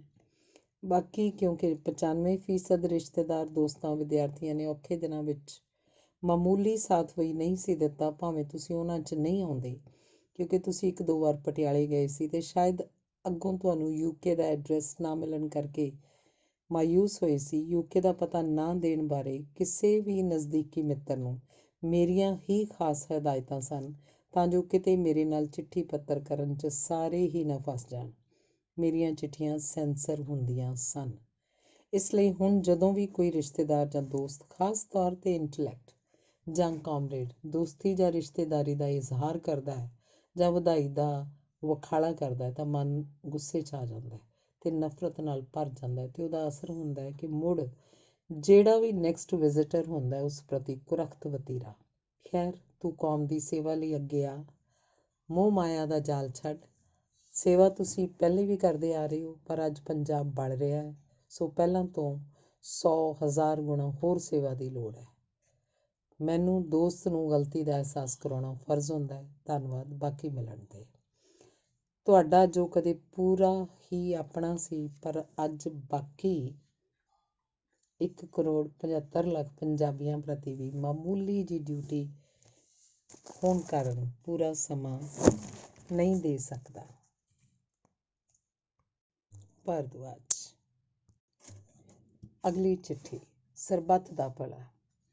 ਮਾਈ ਡੀਅਰ ਹਰਜੀਤ ਸੁਖਬੀਰ ਜੀ, ਕਾਫੀ ਅਰਸੇ ਬਾਅਦ ਮਿਲ ਕੇ ਖੁਸ਼ੀ ਵੀ ਹੋਈ ਅਤੇ ਦੁੱਖ ਵੀ। ਦੁੱਖ ਇਸ ਗੱਲ ਦਾ ਕਿ ਤੇਰੇ ਵਰਗੇ ਚੇਤਨ ਮਨੁੱਖ ਵੀ ਅੰਨ੍ਹੇਵਾਹ ਫੈਡਰੇਸ਼ਨ ਦੇ ਹਮਾਇਤੀ ਹੋਏ ਤੁਰੇ ਜਾ ਰਹੇ ਹਨ। ਤੇਰਾ ਅਕਾਲੀਆਂ ਪ੍ਰਤੀ ਸਾਰਾ ਗਿਲਾ ਤੇ ਗੁੱਸਾ ਜਾਇਜ਼ ਹੀ ਨਹੀਂ, ਸਗੋਂ ਐਬਸੋਲਿਊਟਲੀ ਵਾਜਬ ਹੈ। ਪਰ ਤੈਨੂੰ ਨਿਰਪੱਖ ਹੋ ਕੇ ਤਰਕ ਨਾਲ ਅਗਸਤ 1982-84 ਨਵੰਬਰ ਤੱਕ ਦੀ ਪ੍ਰਸਥਿਤੀ ਨੂੰ ਘੋਖਦਿਆਂ ਹੋਇਆਂ ਹੀ ਕਿਸੇ ਨਿਰਣੇ 'ਤੇ ਪੁੱਜਣਾ ਚਾਹੀਦਾ ਹੈ। ਕੀ ਮੈਂ ਤੁਹਾਤੋਂ ਪੁੱਛ ਸਕਦਾ ਕਿ ਭਿੰਡਰਾਂਵਾਲੇ ਦੇ ਬਿਆਨਾਂ ਦਾ ਪੰਜਾਬ ਕੇਸਰੀ ਦੀ ਮਾਧਿਅਮ ਰਾਹੀਂ ਜਨ ਸਧਾਰਨ ਹਿੰਦੂਆਂ 'ਤੇ ਕੀ ਅਸਰ ਪੈਂਦਾ ਸੀ? ਕਦੇ ਧਿਆਨ ਨਾਲ ਸੋਚੀ। ਜਿੰਨਾ ਟੈਰਰ ਉਸ ਵਕਤ ਗੈਰ ਕੇਸਾਧਾਰੀਆਂ ਦੇ ਉੱਪਰ ਸੀ, ਉਹ ਅੰਦਾਜ਼ਾ ਲਗਾਇਆ ਜਾ ਸਕਦਾ ਹੈ, ਬਸ਼ਰਤੇ ਬੰਦਾ ਖੁਦ ਕਲੀਨ ਸ਼ੇਵ ਹੋਵੇ। ਮੈਂ ਚਾਹਾਂਗਾ ਸਾਡੀ ਬਹਿਸ ਆਪਣੇ ਆਪ ਨੂੰ ਹਿੰਦੂ ਜਾਂ ਸਿੱਖ ਸਰੂਪ ਮਿਥਦੇ ਹੋਏ ਨਾ ਹੀ ਹੋਵੇ ਤਾਂ ਚੰਗਾ ਹੈ, ਕਿਉਂਕਿ ਅਗਰ ਮੈਨੂੰ ਕੋਈ ਚੇਤਨ ਮਨੁੱਖ ਵੀ ਹਿੰਦੂ ਸਮਝਦਾ ਹੈ ਤਾਂ ਮੈਨੂੰ ਉਹਦੀ ਬੁੱਧੀ 'ਤੇ ਵੀ ਹੈਰਾਨੀ ਹੁੰਦੀ ਹੈ, ਭਾਵੇਂ ਮੈਂ ਕਰਮ ਪੱਖੋਂ ਸਹਿਜਧਾਰੀ ਸਿੱਖਾਂ ਦੀ ਕੈਟਾਗਰੀ 'ਚ ਆਉਂਦਾ। ਪਰ ਮੈਨੂੰ ਆਪਣੇ ਆਪ 'ਤੇ ਮਾਣ ਹੁੰਦਾ ਹੈ ਕਿ ਮੈਂ ਇਸ ਸਟੇਜ ਤੋਂ ਵੀ ਉੱਪਰ ਗੀਤਾ 'ਚ ਮੈਂ ਹੀ ਮੈਂ ਹੈ, ਗੁਰੂ ਗ੍ਰੰਥ 'ਚ ਤੂੰ ਹੀ ਤੂੰ ਹੀ ਤੂੰ ਹੀ ਤੂੰ ਹੈ ਅਕਸਰ ਚਲਾ ਜਾਂਦਾ ਹਾਂ, ਅਤੇ ਉਸ ਹਾਈਪੋਥੈਟੀਕਲ ਸਟੇਜ 'ਚ ਪੁੱਜ ਕੇ ਆਪਣੀ ਕਿਸਮ ਦਾ ਨਸ਼ਾ ਹੀ ਆਉਣ ਲੱਗ ਪੈਂਦਾ ਹੈ। ਆਪਣੇ ਆਪ 'ਚੋਂ ਖੁਸ਼ਬੂ ਆਉਣ ਲੱਗ ਪੈਂਦੀ ਹੈ, ਜਿਵੇਂ ਚੰਨ ਚਾਨਣੀ ਰਾਤ 'ਚ ਮਿਰਗ ਨੂੰ ਆਪਣੇ ਅੰਦਰ ਛੁਪੀ ਕਸਤੂਰੀ ਤੋਂ ਖੁਸ਼ਬੂ ਆਉਂਦੀ ਹੈ, ਤਾਂ ਉਹ ਇੱਧਰ ਉੱਧਰ ਭਟਕਦਾ ਫਿਰਦਾ ਹੈ। ਠੀਕ ਇਸੇ ਤਰ੍ਹਾਂ ਦੀ ਖੁਸ਼ਬੂ ਆਦਮੀ ਨੂੰ ਆਪਣੇ ਆਪ 'ਚੋਂ ਆਉਣ ਲੱਗ ਪੈਂਦੀ ਹੈ, ਜਦੋਂ ਉਹਨੂੰ ਇਹ ਮਹਿਸੂਸ ਹੋਣ ਲੱਗ ਪੈਂਦਾ ਹੈ ਕਿ ਸਾਰਾ ਬ੍ਰਹਿਮੰਡ ਹੀ ਉਹਦਾ ਹੈ, ਅਤੇ ਜੇ ਨਾ ਸਮਝੇ ਤਾਂ ਕੁਝ ਵੀ ਆਪਣਾ ਨਹੀਂ। ਆਪਣੀ ਔਰਤ ਆਪਣੀ ਨਹੀਂ, ਆਪਣੇ ਬੱਚੇ ਆਪਣੇ ਨਹੀਂ, ਕਿਉਂਕਿ ਜਦੋਂ ਅਸੀਂ ਬੈੱਡ 'ਤੇ ਵੀ ਦੋ ਸਰੀਰ ਪਏ ਹੁੰਦੇ ਆ, ਤਾਂ ਪਤਾ ਨਹੀਂ ਆਤਮਾ ਕਿਸ ਦੋ ਬੰਦੇ ਔਰਤ ਨੂੰ ਪਰਸੀਵ ਕਰ ਰਿਹਾ ਹੁੰਦਾ। ਅਸਲ 'ਚ ਆਤਮਾਵਾਂ ਦਾ ਮਿਲਣ ਹੀ ਸੱਚਾ ਮਿਲਣ ਹੁੰਦਾ ਹੈ। ਰੂਹਾਂ ਵੀ ਵੱਖ-ਵੱਖ ਆਦਤਾਂ ਦੀਆਂ ਮਾਲਕਾਂ ਹੁੰਦੀਆਂ ਹਨ। ਕੁਝ ਰੂਹਾਂ ਚੇਤਨ ਹੁੰਦੀਆਂ ਹਨ, ਕੁਝ ਡੰਮੀ, ਕੁਝ ਕਨਫਿਊਜ਼ਡ। ਸੋ ਜੇ ਆਦਮੀ ਤਰਕ, ਦਲੀਲ, ਲੌਜਿਕ ਨੂੰ ਹਰ ਸ਼ੈ ਲੌਜਿਕ ਦਾ ਆਧਾਰ ਬਣਾ ਲਏ ਤਾਂ ਉਹਨੂੰ ਗਿਆਨ ਹੀ ਗਿਆਨ, ਚਾਨਣ ਹੀ ਚਾਨਣ ਹੋ ਜਾਏਗਾ। ਅਕਸਰ ਕਈ ਵਾਰਾਂ ਇੱਕ ਆਦਮੀ ਦਾ ਨਿੱਜੀ ਅਨੁਭਵ ਗਲਤ ਵੀ ਹੋ ਸਕਦਾ ਹੈ, ਅਤੇ ਖਾਸ ਤੌਰ 'ਤੇ ਜੇ ਉਹਨੂੰ ਤਜਰਬਾ ਘੱਟ ਹੋਵੇ। ਉਸ ਵਕਤ ਕਲੈਕਟਿਵ ਬਟ ਡੈਮੋਕ੍ਰੈਟਿਕ ਓਪੀਨੀਅਨ ਦੇ ਆਧਾਰ 'ਤੇ ਹੀ ਸਾਨੂੰ ਆਪਣੀਆਂ ਤਮਾਮ ਕਾਰਵਾਈਆਂ, ਮਿਸ਼ਨ, ਪ੍ਰੋਫੈਸ਼ਨ ਪੂਰੀਆਂ ਕਰਨੀਆਂ ਚਾਹੀਦੀਆਂ ਹਨ। ਇੱਕ ਦੋ ਫੈਸਲੇ ਨਾਲੋਂ ਤਿੰਨਾਂ ਦਾ, ਅਤੇ ਦੋ ਫੈਸਲੇ ਨਾਲੋਂ ਪੰਜਾਂ ਦਾ ਕਲੈਕਟਿਵ ਬਟ ਡੈਮੋਕ੍ਰੈਟਿਕ ਫੈਸਲਾ ਹਮੇਸ਼ਾ ਬਿਹਤਰ ਹੋਏਗਾ। ਤੂੰ ਸ਼ਰਾਬ ਪਹਿਲਾਂ ਵੀ ਬਹੁਤ ਪੀਂਦਾ ਸੀ ਅਤੇ ਹੁਣ ਵੀ। ਖੈਰ, ਜੇ ਤੈਨੂੰ ਇਸ 'ਚੋਂ ਮਨ ਦਾ ਸੰਤੁਲਨ, ਕੰਟੈਂਟਮੈਂਟ, ਰੂਹ ਦੀ ਸ਼ਾਂਤੀ ਮਿਲਦੀ ਹੋਵੇ ਤਾਂ ਇੱਕ ਵੇਲੇ ਦੀ ਥਾਂ ਦੋਵੇਂ ਵੇਲੇ ਪੀ ਜਾ। ਪਰ ਜੇ ਤੂੰ ਸ਼ਰਾਬ ਨਾਲ ਵੀ ਬਲਾਤਕਾਰ ਕਰ ਰਿਹਾ ਹੋਵੇਂ, ਜਿਵੇਂ ਅਸੀਂ ਹਿੰਦੁਸਤਾਨੀ ਅਕਸਰ ਹਰ ਸ਼ੈ ਨਾਲ, ਬੱਚਿਆਂ ਨਾਲ, ਨੌਕਰਾਂ ਨਾਲ, ਅਫਸਰਾਂ ਨਾਲ, ਮਹਿਤਤਾ ਨਾਲ, ਇੱਥੋਂ ਤੱਕ ਕਿ ਪਤਨੀ ਨਾਲ ਵੀ ਬਹੁਤ ਵਾਰੀ ਬਲਾਤਕਾਰ ਹੀ ਕਰਦੇ ਆ। Drink and enjoy, get happiness, but don't rape a bottle. ਫੈਸਲਾ ਤੂੰ ਖੁਦ ਹੀ ਕਰਨਾ ਹੈ। ਮੇਰੀ ਰਾਏ ਜਾਣਨਾ ਚਾਹੇ ਤਾਂ ਇਸ ਵਕਤ ਕਿਸੇ ਵੀ ਚੇਤਨ ਮਨੁੱਖ ਕੋਲ ਪੀਣ ਦਾ ਟਾਈਮ ਹੀ ਨਹੀਂ ਹੋਣਾ ਚਾਹੀਦਾ। ਇਸ ਚਿੱਠੀ ਨੂੰ ਇੰਝ ਨਾ ਸਮਝੀ ਜਿਵੇਂ ਮੈਂ ਭਰਦਵਾਜ ਤੈਨੂੰ ਹਰਜੀਤ ਨੂੰ ਲਿਖੀ ਗਈ ਹੋਵੇ। ਇਹਨੂੰ ਇੰਝ ਸਮਝਣਾ ਜਿਵੇਂ ਤੂੰ ਆਪਣੇ ਆਪ ਨੂੰ ਜਾਂ ਮੈਂ ਆਪਣੇ ਆਪ ਨੂੰ ਹੀ ਲਿਖ ਰਿਹਾ ਹੋਵਾਂ, ਕਿਉਂਕਿ ਚੇਤਨ ਮਨੁੱਖ ਇੱਕੋ ਵੇਲੇ ਦੋ ਵੀ ਅਤੇ ਅਣਗਿਣਤ ਵੀ ਹੋ ਸਕਦੇ ਹਨ ਅਤੇ simultaneously they are always and every moment one। ਬਾਕੀ ਤੂੰ 30 ਦਾ ਹੋ ਗਿਆ ਅਤੇ ਮੈਂ ਵੀ 37 ਚੋਂ ਗੁਜ਼ਰ ਰਿਹਾ। ਸਿਹਤ ਪ੍ਰਤੀ ਲਾਪਰਵਾਹ ਹੋਣ ਕਾਰਨ ਸ਼ਾਇਦ ਮੈਂ ਆਉਣ ਵਾਲੇ 13-14 ਸਾਲਾਂ 'ਚ ਹੀ ਬੁਢਾਪੇ ਵਾਲੇ ਅਖੀਰ 'ਤੇ ਪੁੱਜ ਜਾਵਾਂ ਅਤੇ ਤੂੰ ਜੇ ਕੋਈ ਜ਼ਿੰਦਗੀ ਦਾ ਮਿਸ਼ਨ ਧਾਰਨਾ ਹੈ ਤਾਂ ਬਸ ਇਹੋ ਹੀ 2-4 ਸਾਲ ਹਨ। ਜੇ ਫੈਸਲਾ ਕਰ ਗਏ ਹੋ, ਪਗਡੰਡੀ ਫੜ ਗਏ ਹੋ ਤਾਂ ਬਿਹਤਰ, ਵਰਨਾ ਕਬੀਲਦਾਰੀ ਵਾਲੀ ਦਲਦਲ 'ਚ ਐਸਾ ਧਸ ਜਾਓਗੇ ਕਿ ਨਾ ਡੁੱਬ ਸਕੋਗੇ ਅਤੇ ਨਾ ਹੀ ਤਰ ਸਕੋਗੇ।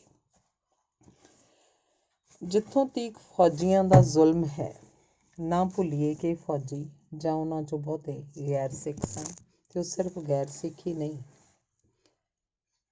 ਉਹ 1982-83 'ਚ ਹੋਏ ਅੰਮ੍ਰਿਤਸਰ ਤੋਂ ਪੋਇਜ਼ਨਸ ਪ੍ਰਚਾਰ ਸਦਕਾ of course ਡਿਊਲੀ ਮੈਗਨੀਫਾਈਡ bye the crook Jagat Narayanan company and nepotist India anti Sikh ਵੀ ਸਨ। ਵੈਸੇ 1974 ਤੋਂ ਪਹਿਲਾਂ ਮੰਨ ਜਾਂ ਨਾ ਮੰਨ 99% of Indian were pro Sikhs, but for their bravery, daredevil acts, spirit to serve others and secular outlook। ਖੈਰ 1982-83 ਅਜਿਹਾ ਪ੍ਰੋਪੇਗੰਡਾ ਮੁਲਕ 'ਚ ਹੋਇਆ। ਕੁਝ ਐਕਸ਼ਨ ਵੀ ਐਸੇ ਭੈੜੇ ਕਿ ਬਦ ਨਾਲੋਂ ਬਦਨਾਮ ਬੁਰਾ ਵਾਲੀ ਗੱਲ ਦੇ ਆਧਾਰ 'ਤੇ ਸਾਰੀ ਸਿੱਖ ਕੌਮ ਹੀ ਬਦਨਾਮ ਹੋ ਗਈ ਹੈ ਅਤੇ ਉਹਦਾ ਅਸਰ ਫੌਜੀਆਂ 'ਤੇ ਪੈਣਾ ਹੀ ਪੈਣਾ ਸੀ। ਫੌਜੀ ਜਿਨ੍ਹਾਂ 'ਚੋਂ ਬਹੁਤੇ ਪੰਜਾਬੀ ਜਾਂ ਸਿੱਖ ਨਹੀਂ ਸਨ। ਵੈਸੇ ਇੱਕ ਗੱਲ ਕਦੇ ਨਾ ਭੁੱਲੀ ਕਿ ਸੈਕਸ ਹਮੇਸ਼ਾ ਹੀ ਫੌਜੀਆਂ ਦੀ ਵੱਡੀ ਕਮਜ਼ੋਰੀ ਰਹੀ ਹੈ, ਚਾਹੇ ਉਹ ਹਿੰਦੂ, ਮੁਸਲਮਾਨ, ਈਸਾਈ ਹੋਵੇ, ਸਿੱਖ ਹੋਵੇ। ਅਤੇ ਦੂਜਾ ਗੁਣ ਵਾਇਲੈਂਸ ਵੀ ਫੌਜ ਦਾ ਮੁੱਖ ਕਰੈਕਟਰ ਰਿਹਾ ਹੈ। ਕਾਸ਼ ਤੂੰ ਕਦੇ ਜਾਣ ਸਕੇ ਕਿ ਜਿਹੜੇ ਜ਼ੁਲਮ ਸਾਡੇ ਫੌਜੀਆਂ, ਜਿਨ੍ਹਾਂ 'ਚੋਂ ਬਹੁਤੇ ਪੰਜਾਬੀ ਅਤੇ ਸਿੱਖ ਵੀ ਸਨ, ਨੇ ਅਸਾਮ, ਮੇਘਾਲਿਆ, ਮਿਜ਼ੋਰਮ ਅਤੇ ਨਾਗਿਆਂ ਉੱਪਰ ਢਾਏ ਹਨ। ਬਸ ਪੰਜਾਬ ਦੇ ਪਿੰਡਾਂ ਉੱਪਰ ਰੋਜ਼ਵੁੱਡ ਐਕਸ਼ਨ ਨੂੰ ਜੇ 100 ਨਾਲ ਗੁਣਾ ਕਰ ਸਕੋ ਤਾਂ ਬਹੁਤ ਥੋੜ੍ਹਾ ਹੋਏਗਾ। ਫੌਜ ਹੀ ਹੁੰਦੀ ਹੈ। ਇੱਥੇ ਤਾਂ ਬਾਇਸਡ ਵੀ ਸੀ। ਮੈਂ ਸ਼ੁਰੂ 'ਚ ਅਕਾਲੀ ਦਲ ਦਾ 1921 ਤੋਂ 81 ਦਾ ਇਤਿਹਾਸ ਵੇਖ ਕੇ ਉਹਨਾਂ ਤੋਂ ਬਹੁਤ ਪ੍ਰਭਾਵਿਤ ਸਾਂ, ਪਰ ਕੋਲ ਜਾ ਕੇ ਵੇਖਿਆ ਤਾਂ ਜ਼ੁਬਾਨ ਤਾਲੂ ਨਾਲ ਲੱਗ ਗਈ। ਕੁਝ ਦਿੱਲੀ ਦੇ ਖਾਨਦਾਨ ਨਾਲ ਨਫ਼ਰਤ ਜਨੂੰਨ ਤੋਂ ਵੱਧ ਸੀ, ਸੋ ਉਹ ਵੀ ਪੱਕੀ ਜਾਂਦੀ ਸੀ। ਅਕਾਲੀਆਂ ਸੰਗ ਹੀ ਤੁਰਿਆ ਰਿਹਾ। ਇੱਕ ਪਲੇਟਫਾਰਮ ਵੀ ਸੀ ਗੱਲ ਕਹਿਣ ਨੂੰ, ਪਰ ਕਿੰਨਾ ਚੰਗਾ ਜਾਂ ਮਾੜਾ ਕੰਮ ਸੀ ਇਹ ਤੁਸੀਂ ਦੱਸ ਸਕਦੇ ਹੋ। ਬੰਦਾ ਆਪਣੀ ਜੱਜਮੈਂਟ ਆਪ ਕਰਨ 'ਚ ਬਹੁਤਾ ਸਿਆਣਾ ਨਹੀਂ ਹੁੰਦਾ। ਖੋਮੇਨੀ ਇੱਕ ਫੰਡਾਮੈਂਟਲਿਸਟ ਹੈ ਅਤੇ ਵੇਖ ਉਹਦੇ ਕਾਰੇ ਪਹਿਲਾਂ ਅਮਰੀਕਨਾਂ ਦੀ ਕੰਡ ਲੁਆ ਦਿੱਤੀ ਅਤੇ ਹੁਣ ਸਾਇੰਸ ਦੀ ਲੁਆ ਰਿਹਾ। ਆਖੇ ਬਾਹਾਂ ਦੇ ਕਫ਼ ਲੰਮੇ ਹੋਣੇ ਚਾਹੀਦੇ ਹਨ, ਖੂਬਸੂਰਤ ਕਲਾਈਆਂ ਨਹੀਂ ਦਿਸਣੀਆਂ ਚਾਹੀਦੀਆਂ। ਹੋਰ ਮੈਂ ਸਿੱਖੀ ਨੂੰ ਪਿਆਰ ਕਰਦਾ, ਪਰ ਸਿੱਖੀ 'ਚ ਤਾਂ ਕਦੇ ਫੰਡਾਮੈਂਟਲਿਜ਼ਮ ਦੀ ਕੋਈ ਗੁੰਜਾਇਸ਼ ਹੀ ਨਹੀਂ ਸੀ। ਗੁਰੂਆਂ ਤਾਂ ਹਰ ਪਖੰਡ ਕੱਟੜਪੁਣੇ ਦਾ ਖੰਡਨ ਕੀਤਾ ਸੀ ਅਤੇ ਹੁਣ ਫਿਰ ਕੱਟੜਪੁਣਾ ਸਿੱਖੀ ਨੂੰ ਚੰਬੜ ਗਿਆ ਜਾਪਦਾ ਹੈ। ਇਸੇ ਨੂੰ ਹੀ ਬ੍ਰਾਹਮਣਿਜ਼ਮ ਕਿਹਾ ਜਾਂਦਾ ਹੈ। ਸੁਖਬੀਰ ਕਾਲਜ ਜਾਂਦੀ ਹੈ, ਇਹ ਬਹੁਤ ਹੀ ਵਧੀਆ ਗੱਲ ਹੈ। ਕੋਸ਼ਿਸ਼ ਕਰਨਾ ਕਿ ਉਹ ਲੈਕਚਰ, ਜਰਨਲਿਸਟ ਜਾਂ ਟੀਚਰ ਬਣ ਸਕੇ। ਆਈ ਵਿਸ਼ she becomes a leader of the women against disparity and exploitation। ਤੇਰੇ ਤੇ ਤੇਰੀ ਕਜ਼ਨ ਸਰਹਾਲੀ ਵਾਲਿਆਂ 'ਚ ਬਹੁਤ ਫਰਕ ਹੈ, ਪਰ ਆਸ਼ਾ ਹੈ ਤੁਹਾਡੇ ਸੰਗ ਉਹ ਵੀ ਕੁਝ ਉੱਪਰ ਉੱਠ ਸਕਣਗੇ। ਤੇਰੀ ਬੱਚੀ ਬਹੁਤ ਖੂਬਸੂਰਤ ਹੈ, ਬਿਲਕੁਲ ਆਪਣੀ ਮੰਮੀ 'ਤੇ ਗਈ ਹੈ। ਖੈਰ ਪਹਿਲਾਂ ਤੂੰ ਵੀ ਬਹੁਤ ਸੋਹਣਾ ਹੁੰਦਾ ਸੈਂ, ਹੁਣ ਸ਼ਰਾਬ ਦੀ ਝਲਕ ਤੇਰੀ ਬੋਡੀ 'ਚੋਂ ਵੀ ਭਾਅ ਮਾਰਨ ਲੱਗ ਪਈ ਹੈ। ਪਿਛਲੇ ਸਮੇਂ 'ਚ ਪ੍ਰੈਸ ਨੇ ਬੜੀ ਬਰਬਾਦੀ ਕੀਤੀ ਹੈ ਅਤੇ ਮੇਰੀ ਖਾਹਿਸ਼ ਹੈ ਕਿ ਜੇ 5-7 ਲੱਖ ਦਾ ਦਾਅ ਲੱਗ ਜਾਏ ਤਾਂ ਪ੍ਰੈਸ ਲਾਈ ਜਾਏ। ਪੈਸੇ ਨਾਲੋਂ ਟੀਮ ਦਾ ਹੋਣਾ ਬਹੁਤ ਜ਼ਰੂਰੀ ਹੈ। ਸਰਦਾਰ ਗੁਰਸ਼ਰਨ ਸਿੰਘ ਹੋਰਾਂ ਨੇ ਮੇਰਾ ਪੂਰਾ ਸਾਥ ਦੇਣ ਦਾ ਵਚਨ ਦਿੱਤਾ ਹੈ। ਡਾਕਟਰ ਤੀਰ ਤੇ IK ਗੁਜਰਾਲ ਸਾਹਿਬ ਵੀ ਸ਼ਾਇਦ ਸਾਥ ਦੇਣਾ ਮੰਨ ਜਾਣ। ਜੇ ਤੂੰ ਚੰਡੀਗੜ੍ਹ ਇੱਕ ਕੋਠੀ ਪਾ ਲਏ ਤਾਂ ਪ੍ਰੈਸ ਲਈ ਬਿਲਡਿੰਗ ਅਤੇ ਆਪਣੇ ਸਾਰੇ ਗਰੁੱਪ ਲਈ ਰਿਹਾਇਸ਼ ਦਾ ਪ੍ਰਬੰਧ ਹੋ ਸਕਦਾ ਹੈ। ਪਰ ਕੋਠੀ ਪਾਉਣ ਦੀ ਚਿੰਤਾ ਨਹੀਂ ਕਰਨੀ, ਚਿੰਤਾ ਆਪਣੀ ਮੰਜ਼ਿਲ ਢੂੰਡਣ ਦੀ ਕਰਨੀ। ਚਿੰਤਾ ਸਮਾਜ 'ਚ ਫੈਲੇ ਅੰਧਕਾਰ ਦੀ ਕਰਨੀ। ਚਿੰਤਾ ਉਹਨਾਂ ਬੁੱਧੀਜੀਵੀਆਂ ਦੀ ਕਰਨੀ ਚਾਹੀਦੀ ਹੈ ਜਿਹੜੇ ਕੰਜ਼ਿਊਮਰ ਕਲਚਰ ਦਾ ਸ਼ਿਕਾਰ ਹੋ ਕੇ ਰਹਿ ਚੁੱਕੇ ਹਨ। ਅਸੀਂ ਭਾਵੇਂ ਕਿੰਨੇ ਵੀ ਕਮਜ਼ੋਰ ਅਤੇ ਛੋਟੇ ਅਤੇ ਘੱਟ ਗਿਣਤੀ 'ਚ ਹੋਈਏ, ਸਾਨੂੰ ਸਿਰਫ ਆਪਣੇ ਫਰਜ਼ ਪ੍ਰਤੀ ਇਮਾਨਦਾਰ ਹੋਣਾ ਚਾਹੀਦਾ ਹੈ। ਜਿਵੇਂ ਇੱਕ ਚੰਗਿਆੜੀ ਵੱਡੇ ਵੱਡੇ ਮਹਿਲ ਫੂਕ ਕੇ ਰੱਖ ਦਿੰਦੀ ਹੈ, ਇਸੇ ਤਰ੍ਹਾਂ ਘੋਰ ਅੰਧਕਾਰ ਸਮੇਂ ਕਿਸੇ ਪੁਰਾਣੀ ਕਬਰ 'ਤੇ ਜਗਿਆ ਛੋਟਾ ਜਿਹਾ ਦੀਵਾ ਵੀ ਅਣਜਾਣ ਰਾਹੀਆਂ ਨੂੰ ਮੰਜ਼ਿਲ 'ਤੇ ਪਹੁੰਚਾਉਣ ਲਈ 1000 ਵਾਟ ਦੇ ਬਲਬ ਜਿੰਨੀ ਅਹਿਮੀਅਤ ਰੱਖਦਾ ਹੈ। ਬਲੈਕਆਊਟ ਦੇ ਦਿਨਾਂ 'ਚ ਬੀੜੀ ਪੀਣ ਦੀ ਮਨਾਹੀ ਹੁੰਦੀ ਹੈ, ਕਿਉਂਕਿ ਬੀੜੀ ਤੋਂ ਵੀ ਵਿਰੋਧੀ ਜਹਾਜ਼ ਨੂੰ ਪਤਾ ਚੱਲ ਜਾਂਦਾ ਹੈ ਕਿ ਇੱਥੇ ਕੋਈ ਬਸਤੀ ਹੈ। ਸੋ ਸਾਰੇ ਅੰਮ੍ਰਿਤਸਰ 'ਚ ਤੁਸੀਂ ਵੀ ਮੇਰੇ ਲਈ ਅਤੇ ਸ਼ਾਇਦ ਤਮਾਮ ਨੌਨ ਸਿੱਖ ਪੰਜਾਬੀਆਂ 'ਚ ਮੈਂ ਤੁਹਾਡੇ ਲਈ ਇੱਕ ਬੀੜੀ ਸਮਾਨ ਹੋਵਾਂ।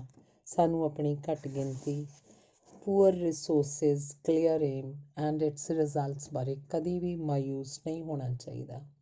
ਯਾਦ ਰੱਖ, 10ਵੇਂ ਗੁਰੂ ਸਾਹਿਬਾਨ ਨੂੰ 5 ਜਣਿਆਂ ਵੀ ਮਸਾਂ ਹੀ ਸਾਥ ਦਿੱਤਾ ਸੀ, ਪਰ ਉਹਨਾਂ ਆਪਣਾ ਹੌਸਲਾ ਨਹੀਂ ਸੀ ਛੱਡਿਆ। ਮੈਂ ਸੱਚਮੁੱਚ ਕ੍ਰਿਸ਼ਨ ਨੂੰ ਭਗਵਾਨ ਮੰਨਦਾ। ਭਗਵਾਨ ਤੋਂ ਭਾਵ ਮਾਰਗ ਦਰਸ਼ਕ, ਜਿਸ 5 ਪਾਂਡਵਾਂ ਨੂੰ ਹੀ ਉਹਨਾਂ ਦੇ ਰਿਸ਼ਤੇਦਾਰਾਂ, ਗੁਰੂਆਂ, ਪੈਗੰਬਰਾਂ ਵਿਰੁੱਧ ਹੀ ਖੜਾ ਕਰ ਦਿੱਤਾ। ਉਸ ਕਿਹਾ ਸੀ, ਤੂੰ ਫਲ ਦੀ ਚਿੰਤਾ ਨਾ ਕਰ। ਖੈਰ, ਇਹ ਮੇਰੇ ਵਿਚਾਰ ਸਨ। ਇਹਨਾਂ ਵਿੱਚੋਂ ਜਿੰਨੇ ਤੈਨੂੰ ਆਪਣੇ ਜਾਪਣ ਰੱਖ ਲਈ। ਜਿਨ੍ਹਾਂ ਵਿੱਚ ਕੁਝ ਮੋਡੀਫਿਕੇਸ਼ਨ ਦੀ ਲੋੜ ਹੋਵੇ ਉਹ ਕਰਕੇ ਵਾਪਸ ਕਰ ਦੇਈਂ, ਅਤੇ ਜਿਹੜੇ ਰਿਜੈਕਟ ਕਰਨ ਵਾਲੇ ਹੋਣ ਉਹ ਰਿਜੈਕਟ ਕਰਨੇ ਨਾ ਭੁੱਲੀਂ। ਆਪਣੇ ਮਿੱਤਰਾਂ ਨੂੰ ਮੇਰੇ ਵੱਲੋਂ ਨਮਸਕਾਰ ਕਹੀਂ। ਸੁਖਬੀਰ ਅਤੇ ਛੋਟੀ ਬੱਚੀ ਨੂੰ ਬਹੁਤ ਬਹੁਤ ਪਿਆਰ। ਸਦਾ ਤੁਹਾਡਾ ਭਰਦਵਾਜ। ਨੋਟ: ਇਸ ਚਿੱਠੀ ਨੂੰ ਸੁਖਬੀਰ ਤੋਂ ਇਲਾਵਾ ਕਿਸੇ ਨਾਲ ਨਾ ਹੀ ਸਾਂਝੀ ਕਰੇ ਤਾਂ ਚੰਗਾ ਰਹੇਗਾ। ਹਰ ਸਮੇਂ ਹਰ ਇੱਕ ਨਾਲ ਇੱਕੋ ਹੀ ਚਿੱਠੀ ਰਾਹੀਂ ਵਿਚਾਰ ਸਾਂਝੇ ਕਰਨੇ ਸੰਭਵ ਨਹੀਂ ਹੋ ਸਕਦੇ।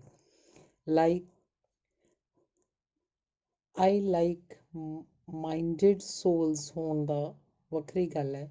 ਜੇ ਚਿੱਠੀ ਜ਼ਰੂਰੀ ਸਾਂਝੀ ਕਰਨੀ ਹੋਈ ਤਾਂ 2-4 ਸਤਰਾਂ ਐਡਿਟ ਕਰਕੇ ਕਰੀਂ, ਜਿਵੇਂ ਤੇਰੀ ਮਰਜ਼ੀ। ਇਹ ਜ਼ਰੂਰੀ ਹੁੰਦਾ, ਜਿਵੇਂ ਡੈਲੀ TV 'ਤੇ ਚੱਲ ਰਿਹਾ ਪ੍ਰੋਗਰਾਮ ਜਲੰਧਰ 'ਤੇ ਨਹੀਂ ਦੇਖਿਆ ਜਾ ਸਕਦਾ ਜਿੰਨਾ ਚਿਰ ਪ੍ਰੋਗਰਾਮ ਆਲ ਇੰਡੀਆ ਲਈ ਨਾ ਹੋਵੇ। ਉਸੇ ਤਰ੍ਹਾਂ ਗਿਆਨ ਵਿਚਾਰ ਵੀ ਇੱਕੋ ਸਮੇਂ ਬਹੁਤ ਸਾਰਿਆਂ ਨਾਲ ਇੱਕੋ ਢੰਗ ਦੇ ਸ਼ਬਦਾਂ ਨਾਲ ਸਾਂਝੇ ਨਹੀਂ ਕੀਤੇ ਜਾ ਸਕਦੇ। ਬਾਕੀ ਜੇ ਮੈਂ ਥਾਪਰ ਕਾਲਜ 'ਚ ਹੀ ਰਹਿੰਦਾ ਤਾਂ ਸ਼ਾਇਦ ਗਿਆਨ ਪੱਖੋਂ ਵੀ ਹੋਣਾ ਹੀ ਮਰ ਜਾਂਦਾ। ਉਸ ਜੌਬ ਨੂੰ ਛੱਡਿਆਂ ਮੇਰੀ ਵਾਈਫ, ਰਿਸ਼ਤੇਦਾਰਾਂ ਅਤੇ ਬੱਚੀਆਂ ਨੂੰ ਅਸਹਿ ਮੁਸ਼ਕਲਾਂ ਜ਼ਰੂਰ ਝੱਲਣੀਆਂ ਪਈਆਂ ਹਨ। ਬੇਸ਼ੱਕ ਇਹਨਾਂ 'ਚੋਂ 95% ਆਰਥਿਕ ਤੰਗੀ ਕਾਰਨ ਹੀ ਸਨ, ਪਰ ਓਵਰਆਲ ਮੈਂ ਸ਼ਾਇਦ ਕੁਝ ਪਾਇਆ ਹੀ ਹੈ। ਅੱਜ ਪੰਜਾਬ 'ਚ ਮੇਰੇ ਵਿਚਾਰਾਂ ਤੋਂ ਹਰ 7ਵਾਂ ਜਾਂ 8ਵਾਂ ਘਰਾਣਾ ਜ਼ਰੂਰ ਵਾਕਫ ਹੋਏਗਾ, ਭਾਵੇਂ ਮਾੜਾ ਜਿਹਾ ਹੀ ਹੋਵੇ। ਪਰ ਇੰਡੀਆ ਤੋਂ ਬਾਹਰ ਤਾਂ ਹਰ ਦੂਜਾ ਚੌਥਾ ਘਰਾਣਾ ਹੀ ਮੇਰੇ ਵਿਚਾਰਾਂ ਤੋਂ ਜਾਣੂ ਬਣ ਚੁੱਕਾ ਹੈ। ਧਰਮ ਅਤੇ ਅੰਧ ਵਿਸ਼ਵਾਸ ਦੀ ਦਲਦਲ 'ਚੋਂ ਜਲਦ ਤੋਂ ਜਲਦ ਨਿਕਲਣ ਦੀ ਕੋਸ਼ਿਸ਼ ਕਰਨੀ। ਮੈਨੂੰ ਤੁਹਾਡੇ ਸਮੇਤ 5-7 ਦੋਸਤਾਂ ਤੋਂ ਆਸ਼ਾ ਸੀ ਕਿ ਉਹ ਪਿੱਛੇ ਖਿਆਲ ਰੱਖਣਗੇ ਅਤੇ ਉਹਨਾਂ 'ਚੋਂ 2-3 ਨੇ ਕੋਸ਼ਿਸ਼ ਵੀ ਕੀਤੀ, ਪਰ ਇੰਨੀ ਕੁ ਹੀ ਪੰਜਾਬ 'ਚ ਹੁੰਦੇ ਹੋਏ ਵੀ ਹੁਸ਼ਿਆਰਪੁਰ ਜਾਂ ਊਨੇ ਤੀਕ ਨਾ ਜਾ ਸਕੇ। ਉਹ ਜੇ ਇੱਕ ਅੱਧੀ ਵੇਰਾਂ ਹੋਰ ਗੰਭੀਰਤਾ ਨਾਲ ਕੋਸ਼ਿਸ਼ ਕਰਦੇ ਤਾਂ ਮੇਰੇ ਬੱਚਿਆਂ ਦਾ ਪਤਾ ਕਰਨਾ ਸੰਭਵ ਗੱਲ ਨਹੀਂ ਸੀ ਹੋਣੀ। ਵਿਮਲ ਵੀ ਉੱਥੇ ਹੀ ਰਹਿੰਦਾ ਹੈ, ਹਰਜਿੰਦਰ ਸਿੰਘ ਹੋਰੀ ਵੀ ਉੱਥੇ ਹੀ ਰਹਿੰਦੇ ਹਨ। ਹੋਰ ਤੇ ਹੋਰ ਮੇਰੇ ਬੱਚੇ ਵੀ 90 ਤੋਂ 92% ਸਮਾਂ ਉਸੇ ਹੀ ਘਰ 'ਚ ਰਹੇ ਹਨ। ਖੈਰ, ਇਹ ਨਿੱਜੀ ਮਸਲਾ ਹੈ। ਸਾਨੂੰ ਇੰਨੀਆਂ ਤਾਂ ਕੀ, ਸ਼ਾਇਦ ਇਸ ਤੋਂ ਵੀ ਡਿਫੀਕਲਟ ਹਾਲਤਾਂ 'ਚੋਂ ਲੰਘਣਾ ਪਏ। ਗੁਰੂਆਂ ਪੈਗੰਬਰਾਂ ਦਾ ਤਾਂ ਤਨ ਮਨ ਵੀ ਕੁਰਬਾਨ ਕਰ ਛੱਡੇ ਸਨ। ਸੋ ਹਮੇਸ਼ਾ ਚੜ੍ਹਦੀ ਕਲਾ 'ਚ ਵਿਸ਼ਵਾਸ ਰੱਖਣਾ ਚਾਹੀਦਾ ਹੈ ਅਤੇ ਹਮੇਸ਼ਾ ਹਰ ਰੋਜ਼ ਅੱਗੇ ਹੀ ਅੱਗੇ ਵਧਣ ਵੱਲ ਇਰਾਦਾ ਪੱਕਾ ਕਰਨਾ ਚਾਹੀਦਾ ਹੈ। ਹਾਂ ਸੱਚ, ਆਖਰੀ ਗੱਲ, ਤੂੰ ਆਪਣੇ ਫੈਮਿਲੀ ਪਾਸਪੋਰਟ ਤੁਰੰਤ ਬਣਾ। ਮੈਂ ਤੇਰੇ ਲਈ ਰਿਹਾਇਸ਼, ਕਾਰ, ਸ਼ਰਾਬ ਅਤੇ ਸਭ ਕਾਸੇ ਦਾ ਪ੍ਰਬੰਧ ਕਰਾਉਣ ਯੋਗ ਹਾਂ। ਤੁਸੀਂ ਯੂਰਪ ਅਤੇ ਸੋਵੀਅਤ ਯੂਨੀਅਨ ਘੁੰਮ ਕੇ ਆਓ। ਉਸ ਤੋਂ ਮਗਰੋਂ ਆਪਣੀ ਮੰਜ਼ਿਲ 'ਤੇ ਪੁੱਜਣ ਦੀ ਕੋਸ਼ਿਸ਼ ਕਰਨਾ। ਇੰਪਾਰਟੈਂਟ ਨੋਟ: ਟਕਸਾਲ ਵਾਲੇ ਬੰਦੇ ਫੰਡਾਮੈਂਟਲਿਸਟ ਹਨ, ਪਰ ਖੁਦਗਰਜ਼, ਬੇਕਿਰਕ, ਬੇਈਮਾਨ ਬਿਲਕੁਲ ਨਹੀਂ। ਉਹਨਾਂ ਨਾਲ ਪਿਆਰ ਰਾਹੀਂ ਉਹਨਾਂ ਨੂੰ ਮਾਮੂਲੀ ਜਿਹਾ ਐਜੂਕੇਟ ਕਰਨਾ ਹੀ ਵੀ ਸੰਭਵ ਹੋ ਸਕਦਾ। ਉਹਨਾਂ ਨਾਲ ਤਾਲਮੇਲ ਰੱਖਣਾ, ਉਹਨਾਂ ਨੂੰ ਹਮਦਰਦੀ ਅਤੇ ਪਿਆਰ ਨਾਲ ਜਿੱਤਿਆ ਵੀ ਜਾ ਸਕਦਾ, ਪਰ ਨਫ਼ਰਤ ਨਾਲ ਕਦੇ ਵੀ ਨਹੀਂ। ਬਾਕੀ ਖੁਦ ਫੰਡਾਮੈਂਟਲਿਜ਼ਮ ਦਾ ਸ਼ਿਕਾਰ ਹੋਣਾ ਇੰਟੈਲੈਕਟ ਦਾ ਗਲਾ ਘੁੱਟਣ ਸਮਾਨ ਹੋਏਗਾ। ਉਹ ਸੀਮਤ ਗਿਆਨੀ ਹੁੰਦੇ ਹਨ, ਪਰ ਆਪਣੇ ਆਪ ਨੂੰ ਪਰਮ ਗਿਆਨੀ, ਆਪਣੇ ਸਰਕਲ ਅੰਦਰ ਹੀ ਰਹਿਣ ਕਰਕੇ ਸਮਝਦੇ ਹਨ। ਨਿਮਰਤਾ ਉਹਨਾਂ 'ਚ ਭਰੀ ਹੁੰਦੀ ਹੈ, ਪਰ ਸੀਮਤ ਗਿਆਨ ਹੋਣਾ ਕਈ ਵਾਰ ਅਤੀ ਖਤਰਨਾਕ ਸਾਬਤ ਹੁੰਦਾ ਹੈ। ਜਿਵੇਂ ਕਈਆਂ ਦਾ ਸਮਝੀ ਜਾਣਾ ਕਿ ਪਾਕਿਸਤਾਨੀ ਜਹਾਜ਼ ਅੰਮ੍ਰਿਤਸਰ ਆ ਕੇ ਅੰਨੇ ਹੋ ਜਾਂਦੇ ਹਨ। 12/3/84 ਤੁਹਾਡੀ ਚਿੱਠੀ ਮਿਲੀ। ਬੇਟੀ ਹੋਣ ਦੀ ਵਧਾਈ ਹੋਵੇ। ਦਿਲ ਮਿਲਣ ਨੂੰ ਕਰਦਾ ਵੀ ਰਹਿੰਦਾ ਹੈ ਤੇ ਨਹੀਂ ਵੀ ਕਰਦਾ। ਖੈਰ, ਦਿਲ ਨੂੰ ਮਾਰੋ ਗੋਲੀ। ਖੱਬੇ ਪੱਖੀ ਸ਼ਕਤੀਆਂ ਅਗਰ ਤਾਕਤਵਰ ਹੋਣ ਤਾਂ ਬਹੁਤ ਵਧੀਆ ਗੱਲ ਹੈ, ਪਰ ਹਾਲੇ ਦਿੱਲੀ ਬਹੁਤ ਹੀ। ਮੇਰਾ ਤੇ ਸਰਦਾਰ ਜਸਵੰਤ ਸਿੰਘ ਕੰਵਲ ਹੋਰਾਂ, ਉਂਝ ਅਸੀਂ ਦੋਵੇਂ ਗੱਦਾਰ ਡਿਕਲੇਅਰ ਕਰ ਦਿੱਤੇ ਗਏ ਹਾਂ ਅੱਜ ਕੱਲ੍ਹ by the so called self made lefts ਦਾ ਨਿਰਣੇ ਹੈ ਕਿ ਕਮਿਊਨਿਸਟਾਂ ਨੇ ਗੁਰਦੁਆਰਿਆਂ ਵਰਗਾ ਪਲੇਟਫਾਰਮ ਛੱਡ ਕੇ ਭੁੱਲ ਕੀਤੀ, ਵਰਨਾ ਹੁਣ ਨੂੰ ਬਹੁਤ ਮਾਸ ਬੇਸ ਬਣ ਗਿਆ ਹੁੰਦਾ। ਮੈਂ ਰੋਟੀ ਕਮਾਉਣ ਦੀ ਉਮੀਦ ਨਾਲ ਇੰਗਲੈਂਡ 1 ਮਹੀਨੇ ਲਈ ਜਾ ਰਿਹਾ। ਕੁਝ ਟੈਕਨੀਕਲ ਲੈਕਚਰਸ ਵੀ ਦੇਵਾਂਗਾ। ਮਈ 'ਚ ਮੁਲਾਕਾਤ ਸੰਭਵ ਹੋਏਗੀ। ਇੰਗਲੈਂਡ ਤੋਂ ਅਮਰੀਕਾ ਤੇ ਕੈਨੇਡਾ ਵੀ ਘੁੰਮ ਆਵਾਂਗਾ। ਐਸੇ ਹਾਲਾਤ ਵਿੱਚ ਜਾਣ ਨੂੰ ਤਾਂ ਦਿਲ ਨਹੀਂ ਕਰਦਾ, ਪਰ 2,500-3,500 ਰੁਪਏ ਦਾ ਮਹੀਨੇ ਦਾ ਖਰਚਾ ਹੈ। ਬਾਕੀ ਤੁਸੀਂ ਕਿਸੇ ਇੱਕ ਪਾਰਟੀ ਦੇ ਬਣ ਜਾਓ, ਜਿਹੜੀ ਵੀ ਤੁਹਾਨੂੰ ਠੀਕ ਲੱਗੇ। ਮੈਂ ਤਾਂ ਹੁਣ ਅਕਾਲੀਆਂ ਜੋਗਾ ਹੀ ਰਹਿ ਸਕਾਂਗਾ। ਉਂਝ ਅਕਾਲੀ ਹਾਲੇ ਵੀ 25 ਸਾਲ ਤਾਂ ਪੰਜਾਬ 'ਚੋਂ ਮੁੱਕਦੇ ਨਹੀਂ ਜਾਪਦੇ। ਤੇਰਾ ਕੀ ਖਿਆਲ ਹੈ ਜਗੀਰਦਾਰਾ? ਇਨਕਲਾਬ ਬਹੁਤ ਵੱਡੀ ਤਨ ਮਨ ਧਨ ਦੀ ਕੁਰਬਾਨੀ ਮੰਗਦਾ ਹੈ, ਪਰ ਆਪਣੇ ਕਾਮਰੇਡਾਂ ਦੇ ਦਿਲ ਹਾਲੇ ਇੰਨੇ ਤਿਆਰ ਨਹੀਂ ਜਾਪਦੇ। ਸੁਮੀਤ ਦੇ ਮਰਨ ਦਾ ਬਹੁਤ ਦੁੱਖ ਹੈ, ਪਰ ਫਿਰਕਾ ਪ੍ਰਸਤੀ ਦੀ ਅੱਗ ਜੋ ਮਹਾਸ਼ਿਆਂ ਲਾਈ ਹੋਈ ਸੀ, ਉਹਦਾ ਕੁਝ ਨਾ ਕੁਝ ਡਾਕਟਰ ਸਾਹਿਬ ਨੂੰ ਨਮਸਕਾਰ ਕਹਿਣਾ। ਤੁਹਾਨੂੰ ਦੋਨਾਂ ਨੂੰ ਬਹੁਤ ਬਹੁਤ ਪਿਆਰ। ਭਾਰਦਵਾਜ। ਅਗਲੀ ਚਿੱਠੀ। Dear Harjit, God bless you. ਤੁਸੀਂ ਪਟਿਆਲੇ ਆਏ ਤਾਂ ਬਿਨਾਂ ਮਿਲਿਆ ਹੀ ਚਲੇ ਗਏ। ਤੁਸੀਂ ਨਹੀਂ, ਅਕਸਰ ਹੋਰ ਵੀ ਬਥੇਰੇ ਅਫਸਰ, ਲੈਂਡਲੋਰਡ ਤੇ ਦੋਸਤ ਮਿੱਤਰ ਅਜਿਹਾ ਹੀ ਕਰਦੇ ਹਨ। ਵੈਸੇ ਅਸੀਂ ਵੀ ਅੱਜ ਕੱਲ੍ਹ ਘੱਟ ਵੱਧ ਹੀ ਕਿਸੇ ਨੂੰ ਪਛਾਣਦੇ ਹਾਂ, ਕਿਉਂਕਿ ਬਹੁਤੀ ਸਿਫਾਰਿਸ਼ ਪਵਾਉਣ ਖਾਤਰ ਹੀ ਗੇੜੇ। ਬਾਕੀ ਤੇਰੇ ਨਾਲ ਪਿਛਲਾ ਪਿਆਰ ਹੈ ਜੋ ਬਾਰ-ਬਾਰ ਤੈਨੂੰ ਚਿੱਠੀ ਲਿਖਣ ਲਈ ਮਜਬੂਰ ਕਰਦਾ ਹੈ, ਭਾਵੇਂ ਤੂੰ ਵੀ ਉਹਨਾਂ ਦੀ ਤਕੜ ਵਿੱਚ ਬਹੁਤ ਹੱਦ ਤੱਕ ਆਉਂਦਾ ਹੈ। ਬਾਕੀ ਸੋਚਦਾ ਤੂੰ ਨੌਜਵਾਨ ਹੈ, ਸੰਭਵ ਹੈ ਤੈਨੂੰ ਪਿੱਛੇ ਸੁਖਬੀਰ, ਬਲਬੀਰ, ਰਾਜਬੀਰ, ਕੁਲਬੀਰ, ਸਤਬੀਰ ਜਾਂ ਕਿਸੇ ਹੋਰ ਦਿਲਗੀਰ ਲਈ ਕਾਹਲ ਹੋਵੇ। ਸੋ ਮੈਨੂੰ ਤੇਰੇ ਵੱਲੋਂ ਵੇਖਾਈ ਬੇਰੁਖੀ ਮਾਈਂਡ ਨਹੀਂ। ਵੈਸੇ ਵੀ ਇੱਕ ਅਮੀਰ ਤੇ ਬੇਕਾਰ ਔਰ ਗਰੀਬ ਦਾ ਕੋਈ ਰਿਸ਼ਤਾ ਨਹੀਂ। ਅੱਜ ਇੱਕ ਕਿਤਾਬ ਪਰਲੋ ਆ ਰਹੀ ਹੈ, on war, peace and development, ਛਪਣੀ ਦਿੱਤੀ ਹੈ। ਮੈਂ ਆਉਣ ਵਾਲੇ ਸਮੇਂ 'ਚ ਇੱਕ ਸਕੂਲ ਤੇ ਇੱਕ ਅਖਬਾਰ ਕੱਢਣ ਦਾ ਪ੍ਰੋਗਰਾਮ ਬਣਾ ਰਿਹਾ। ਉਂਝ ਤਾਂ ਅਸੀਂ ਰਿਕਸ਼ੇ ਵਾਲੇ ਨੂੰ ਜਵਾਨੀ ਵੀ ਨਹੀਂ ਛੱਡਦੇ। ਉਹ 2 ਕਹੇ ਤਾਂ ਫੱਟ ਡੂਢ ਕਹਿ ਦਿੰਦੇ ਹਾਂ, ਤੇ ਫਰਲਾਂਗ ਤੁਰਨ ਮਗਰੋਂ ਉਸ ਦੇ ਪੌਣੇ 2 ਕਹਿਣ ਤੇ ਮਲਕੜੇ ਜੇ ਪਲਾਕੀ ਮਾਰ ਕੇ ਬੈਠ ਜਾਂਦੇ ਹਾਂ। ਜੇ ਤੁਸੀਂ ਆਸਾਨੀ ਨਾਲ ਕੁਝ ਮਾਇਆ ਕਿਤਾਬ ਖਾਤਰ ਤੁਰੰਤ ਭੇਜ ਸਕੋ ਤਾਂ ਪ੍ਰੀਤੀ ਨੂੰ ਬਹੁਤ ਬਹੁਤ ਪਿਆਰ। ਤੁਹਾਡਾ ਆਪ ਦਾ MC ਭਾਰਦਵਾਜ। ਹਰਜੀਤ, ਇਹ ਸਭ ਕੁਝ ਵੇਖ ਕੇ ਤੈਨੂੰ ਇੰਝ ਨਹੀਂ ਜਾਪਦਾ ਕਿ ਮੈਂ MLA ਨਾ ਬਣ ਕੇ ਚੰਗਾ ਕੀਤਾ? ਜੇਕਰ ਦੇਸ਼ ਦੀ ਸੇਵਾ ਹੀ ਕਰਨੀ ਹੋਵੇ। ਬਾਕੀ ਤੈਨੂੰ ਮਿਲਣ ਤੇ 2/3/86। ਪਿਆਰੇ ਵੀਰ ਹਰਜੀਤ, ਵਧਾਈ ਭੇਜਣ ਲਈ ਸ਼ੁਕਰੀਆ, ਪਰ ਫੋਕੀ ਐਡਵਾਈਜ਼ਰੀ ਫਾਇਦਾ ਘੱਟ ਤੇ ਨੁਕਸਾਨ ਵਧੇਰੇ ਪਹੁੰਚਾਉਂਦੀ ਹੈ। ਆਸ਼ਾ ਹੈ ਕਿ ਮੈਨੂੰ ਯੋਗ ਜਗ੍ਹਾ ਮਿਲ ਜਾਏਗੀ, ਪਰ ਜੇ ਨਾ ਮਿਲੀ ਤਾਂ ਵਿਸਾਖੀ 'ਤੇ ਇਹ ਫੋਕੀ ਟੌਰ ਵੀ ਵਾਪਸ ਕਰ ਦਿਆਂਗਾ। ਕਿਤਾਬ ਖਾਤਰ ਵਧੇਰੇ ਤੋਂ ਵਧੇਰੇ ਇਮਦਾਦ ਭੇਜ ਕੇ ਧੰਨਵਾਦੀ ਬਣਾਓ। ਕਿਤਾਬ 7-8 ਤਰੀਕ ਤੱਕ ਚੁੱਕਣੀ ਪੈਣੀ ਹੈ। ਆਪਣੇ ਅਕਾਊਂਟੈਂਟ ਸਾਹਿਬ, SDO ਸਾਹਿਬ ਤੇ ਹੋਰਨਾਂ ਮਿੱਤਰਾਂ ਨੂੰ ਨਮਸਕਾਰ ਕਹਿਣਾ। ਸੁਖਬੀਰ ਤੇ ਸਰਹਾਲੀ ਵਾਲੇ ਭਾਈ ਸਾਹਿਬ ਨੂੰ ਪਿਆਰ, ਬੱਚੀ ਨੂੰ ਪਿਆਰ, ਸਤਿਕਾਰ ਸਹਿਤ ਤੁਹਾਡਾ ਆਪਣਾ ਭਾਰਦਵਾਜ। ਇਹ ਹੈ ਸਾਡਾ ਹਿੰਦੁਸਤਾਨਨਾਮੀ ਪਹਿਲਾ ਪੈਂਫਲੇਟ। ਪਿਆ ਹੋਵੇ ਤਾਂ ਉਹ ਵੀ ਭੇਜਣਾ ਜੀ। ਸਾਰਾ ਸਮਾਂ ਕੌਮ ਦੀ ਸੇਵਾ 'ਚ ਲਗਾਓ। ਘੱਟ ਤੋਂ ਘੱਟ ਸਮਾਂ ਕਬੀਲਦਾਰੀ ਤੇ ਹੋਰ ਪੁਰਾਣੇ ਸੰਸਕਾਰਾਂ 'ਤੇ ਖਰਚ ਕਰੋ। ਸਰਵਿਸ ਚੇਤਨ ਮਨੁੱਖ ਲਈ ਨਰਕ ਕੁੰਡ ਸਮਾਨ ਹੈ। ਜੱਟ ਆਦਮੀ ਲਈ ਤਾਂ ਸਰਵਿਸ ਕਰਨਾ ਹੀ ਲਾਹਨਤ ਹੈ, ਜੇ ਉਹ ਚੇਤਨ ਵੀ ਹੋਵੇ। ਯਾਦ ਰੱਖੋ, ਸਰੀਰ ਤੇ ਆਤਮਾ ਸਿਰਫ ਤੁਹਾਡੇ ਆਪਣੇ ਹਨ। ਬਾਕੀ ਭੈਣ ਭਾਈ, ਦੋਸਤ ਮਿੱਤਰ, ਪਤੀ ਪਤਨੀ, ਬੱਚੇ ਸਭ ਡੈਸ਼। ਪਿਆਰੇ ਹਰਜੀਤ, ਸਰਦਾਰ ਹਰਪਿੰਦਰ ਸਿੰਘ ਤੁਹਾਡੇ ਕੋਲ ਆ ਰਹੇ ਹਨ। ਕਿਸੇ ਮਜਬੂਰੀ ਅਧੀਨ ਹੁਸ਼ਿਆਰਪੁਰ ਵਿਖੇ ਇੱਕ ਰਜਿਸਟਰੀ ਕਰਵਾਉਣੀ ਪੈ ਰਹੀ ਹੈ। 2.5-3 ਲੱਖ ਦੀ ਜਾਇਦਾਦ ਹੱਥ ਲੱਗ ਰਹੀ ਹੈ। ਜੇ ਮੌਕਾ ਛੱਡ ਦੇਣਾ ਵੀ ਅਕਲਮੰਦੀ ਨਹੀਂ ਹੋਏਗਾ।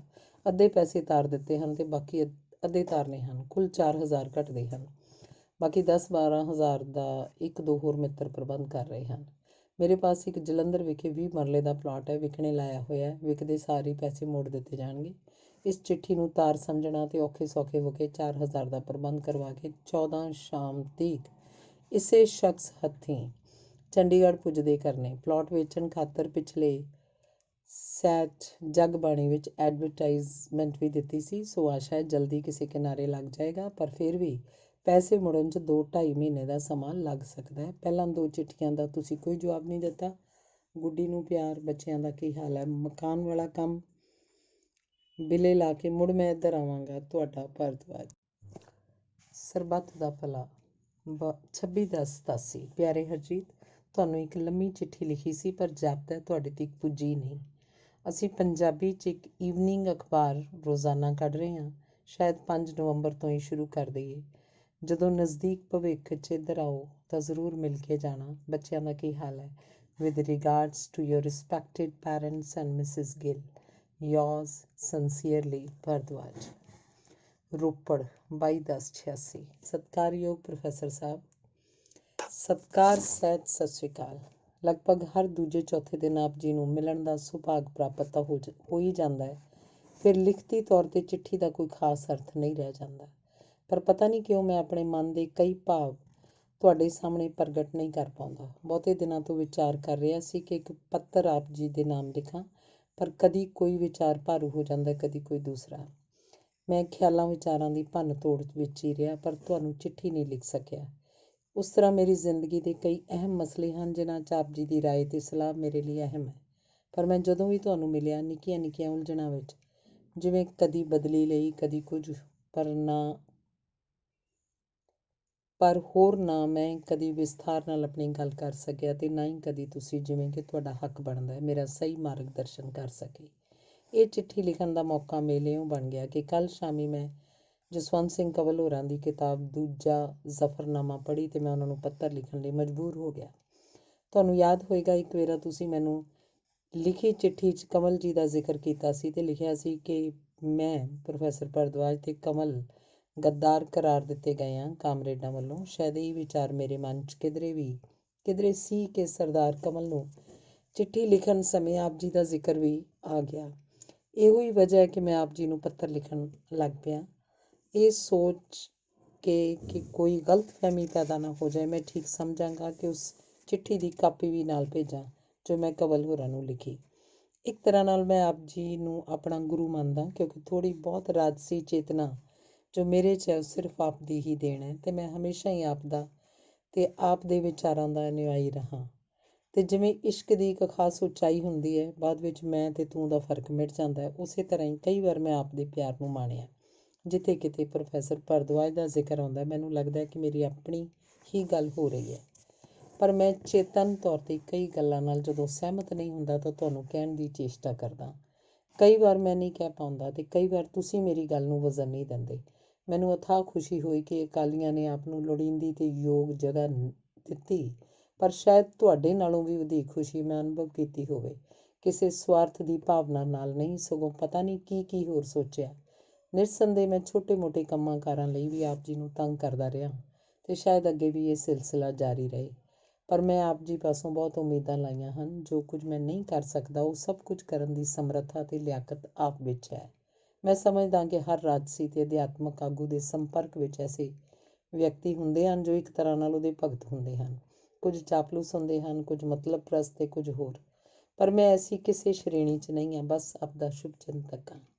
ਮੈਂ ਮਾਮੂਲੀ ਨੌਕਰੀ 'ਚ ਹਾਂ। ਮੈਨੂੰ ਪਤਾ ਨੌਕਰੀ ਮੈਂ ਵਧੇਰੇ ਸਮਾਂ ਕਰ ਨਹੀਂ ਸਕਣੀ। ਮੈਂ ਨੌਕਰੀ ਦੇ ਫਿੱਟ ਨਹੀਂ ਜਾਂ ਨੌਕਰੀ ਮੇਰੇ ਫਿੱਟ ਨਹੀਂ।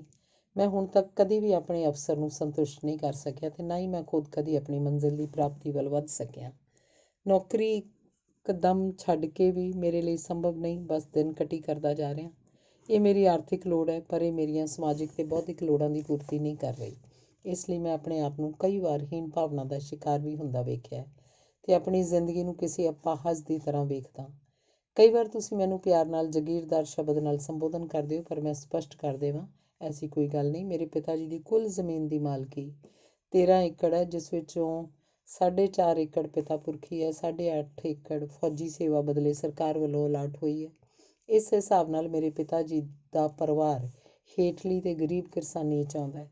ਖੇਤੀ ਦਾ ਧੰਦਾ ਜਿਹਦੀ ਮਜਬੂਰੀ ਹੈ, ਉਹ ਪਿਛਲੇ ਕਈ ਸਾਲਾਂ ਤੋਂ ਆਰਥਿਕ ਤੌਰ 'ਤੇ ਹੇਠਾਂ ਗਿਆ ਵਰਗ ਹੈ ਅਤੇ ਸ਼ਾਇਦ ਇਹੀ ਵਜ੍ਹਾ ਹੋਏਗੀ ਕਿ ਮੈਂ ਖੱਬੀ ਧਿਰ ਵੱਲ ਕੁਝ ਕੁ ਝੁਕਿਆ ਰਿਹਾ ਹਾਂ।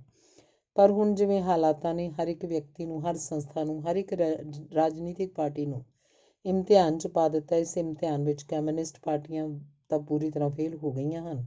ਦੂਜੀ ਚੋਣ ਅਕਾਲੀ ਪਾਰਟੀ ਹੈ, ਉਹਦਾ ਕਿਰਦਾਰ ਤੁਸੀਂ ਸਾਰਿਆਂ ਵੇਖ ਲਿਆ ਹੈ। ਆਪਣੇ ਆਪ ਨੂੰ ਕੌਮੀ ਪਾਰਟੀਆਂ ਕਹਿਣ ਵਾਲੇ ਲੋਕ ਅਤ ਦਰਜੇ ਦੇ ਫਿਰਕੂ ਹੋ ਨਿਬੜੇ ਹਨ। ਅਕਾਲੀਆਂ ਨੇ ਆਪਣਾ ਸਮੁੱਚੀ ਸਿੱਖ ਵਸੋਂ ਦਾ ਮੂੰਹ ਕਾਲਾ ਕਰਵਾ ਦਿੱਤਾ। ਰਾਜਨੀਤਿਕ ਤੌਰ 'ਤੇ ਹੁਣ ਪੰਜਾਬ ਦੀ ਸਮੱਸਿਆ ਇੱਕ ਗੰਭੀਰ ਪ੍ਰਸ਼ਨ ਬਣ ਗਈ ਹੈ, ਜਿਹਦਾ ਹੱਲ ਹੁਣ ਅਮਨ ਕਮੇਟੀਆਂ, ਅਮਨ ਮਾਰਚ, ਬਾਬੇ ਆਵਟੇ ਦੀਆਂ ਪੰਜਾਬ ਦੀਆਂ ਫੇਰੀਆਂ, ਸੁਸ਼ੀਲ ਮੁਨੀ ਦੇ ਉਪਦੇਸ਼, ਰਾਜੀਵ ਗਾਂਧੀ ਦੀ ਦੇਸ਼ ਦੀ ਅਖੰਡਤਾ ਦੀ ਫਰਿਆਦ ਵਗੈਰਾ ਵਗੈਰਾ ਨਾਲ ਹੋਏਗਾ। ਤੁਸੀਂ ਮੈਨੂੰ ਹਮੇਸ਼ਾ ਕੌਮ ਦੀ ਸੇਵਾ ਦੀ ਸਲਾਹ ਦਿੰਦੇ ਹੋ, ਪਰ ਕਦੇ ਇਹ ਨਹੀਂ ਦੱਸਿਆ ਕਿ ਉਹ ਕਿਵੇਂ ਕੀਤੀ ਜਾ ਸਕਦੀ ਹੈ।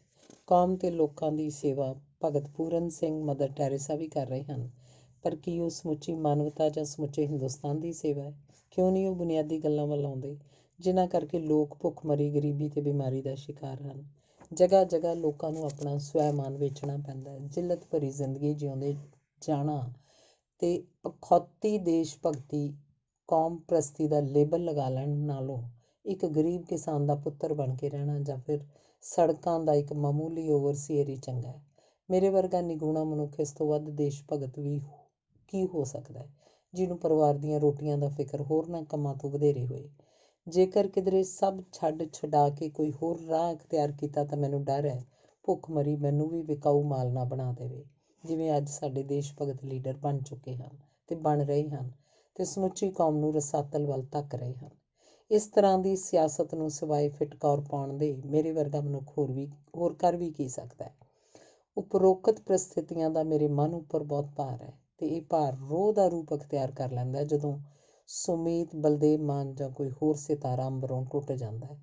ਪਰ ਇਸ ਰੋਸ ਨੂੰ ਅਜੇ ਤੱਕ ਧਰਾਤਲ ਨਹੀਂ ਮਿਲ ਰਿਹਾ, ਉਹ ਅਸਮਾਨ ਨਹੀਂ ਮਿਲ ਰਿਹਾ ਜਿਹਦੀ ਬੁਲੰਦੀ 'ਤੇ ਪਹੁੰਚਣ ਲਈ ਤਤਪਰ ਹੈ। ਉਹ ਰਾਹ, ਉਹ ਪਗਡੰਡੀ ਨਹੀਂ ਮਿਲ ਰਹੀ ਜੋ ਕਿਸੇ ਮੰਜ਼ਿਲ ਦੀ ਨਿਸ਼ਾਨਦੇਹੀ ਕਰੇ। ਇਹਨਾਂ ਹਾਲਤਾਂ ਵਿੱਚ ਕੀੜੇ ਮਕੌੜਿਆਂ ਦੀ ਤਰ੍ਹਾਂ ਜੀਵੀ ਜਾ ਰਹੇ ਹਾਂ ਤੇ ਸ਼ਾਇਦ ਜੀਣਾ ਹੀ ਪਏਗਾ। ਕੋਈ ਰਾਹ ਨਹੀਂ ਨਜ਼ਰ ਆ ਰਿਹਾ ਕਿ ਮੇਰੀ ਇਸ ਮਨੋਬਿਰਤੀ ਨੂੰ ਰੋਕਣ ਦੀ, ਜੋ ਢਹਿੰਦੀਆਂ ਕਲਾਂ ਵੱਲ ਜਾ ਰਹੀ ਹੈ। ਕੋਈ ਸੇਧ ਤੁਹਾਡੇ ਕੋਲ ਹੈ? ਪਿਆਰ ਨਾਲ, ਹਰਜੀਤ ਗਿੱਲ।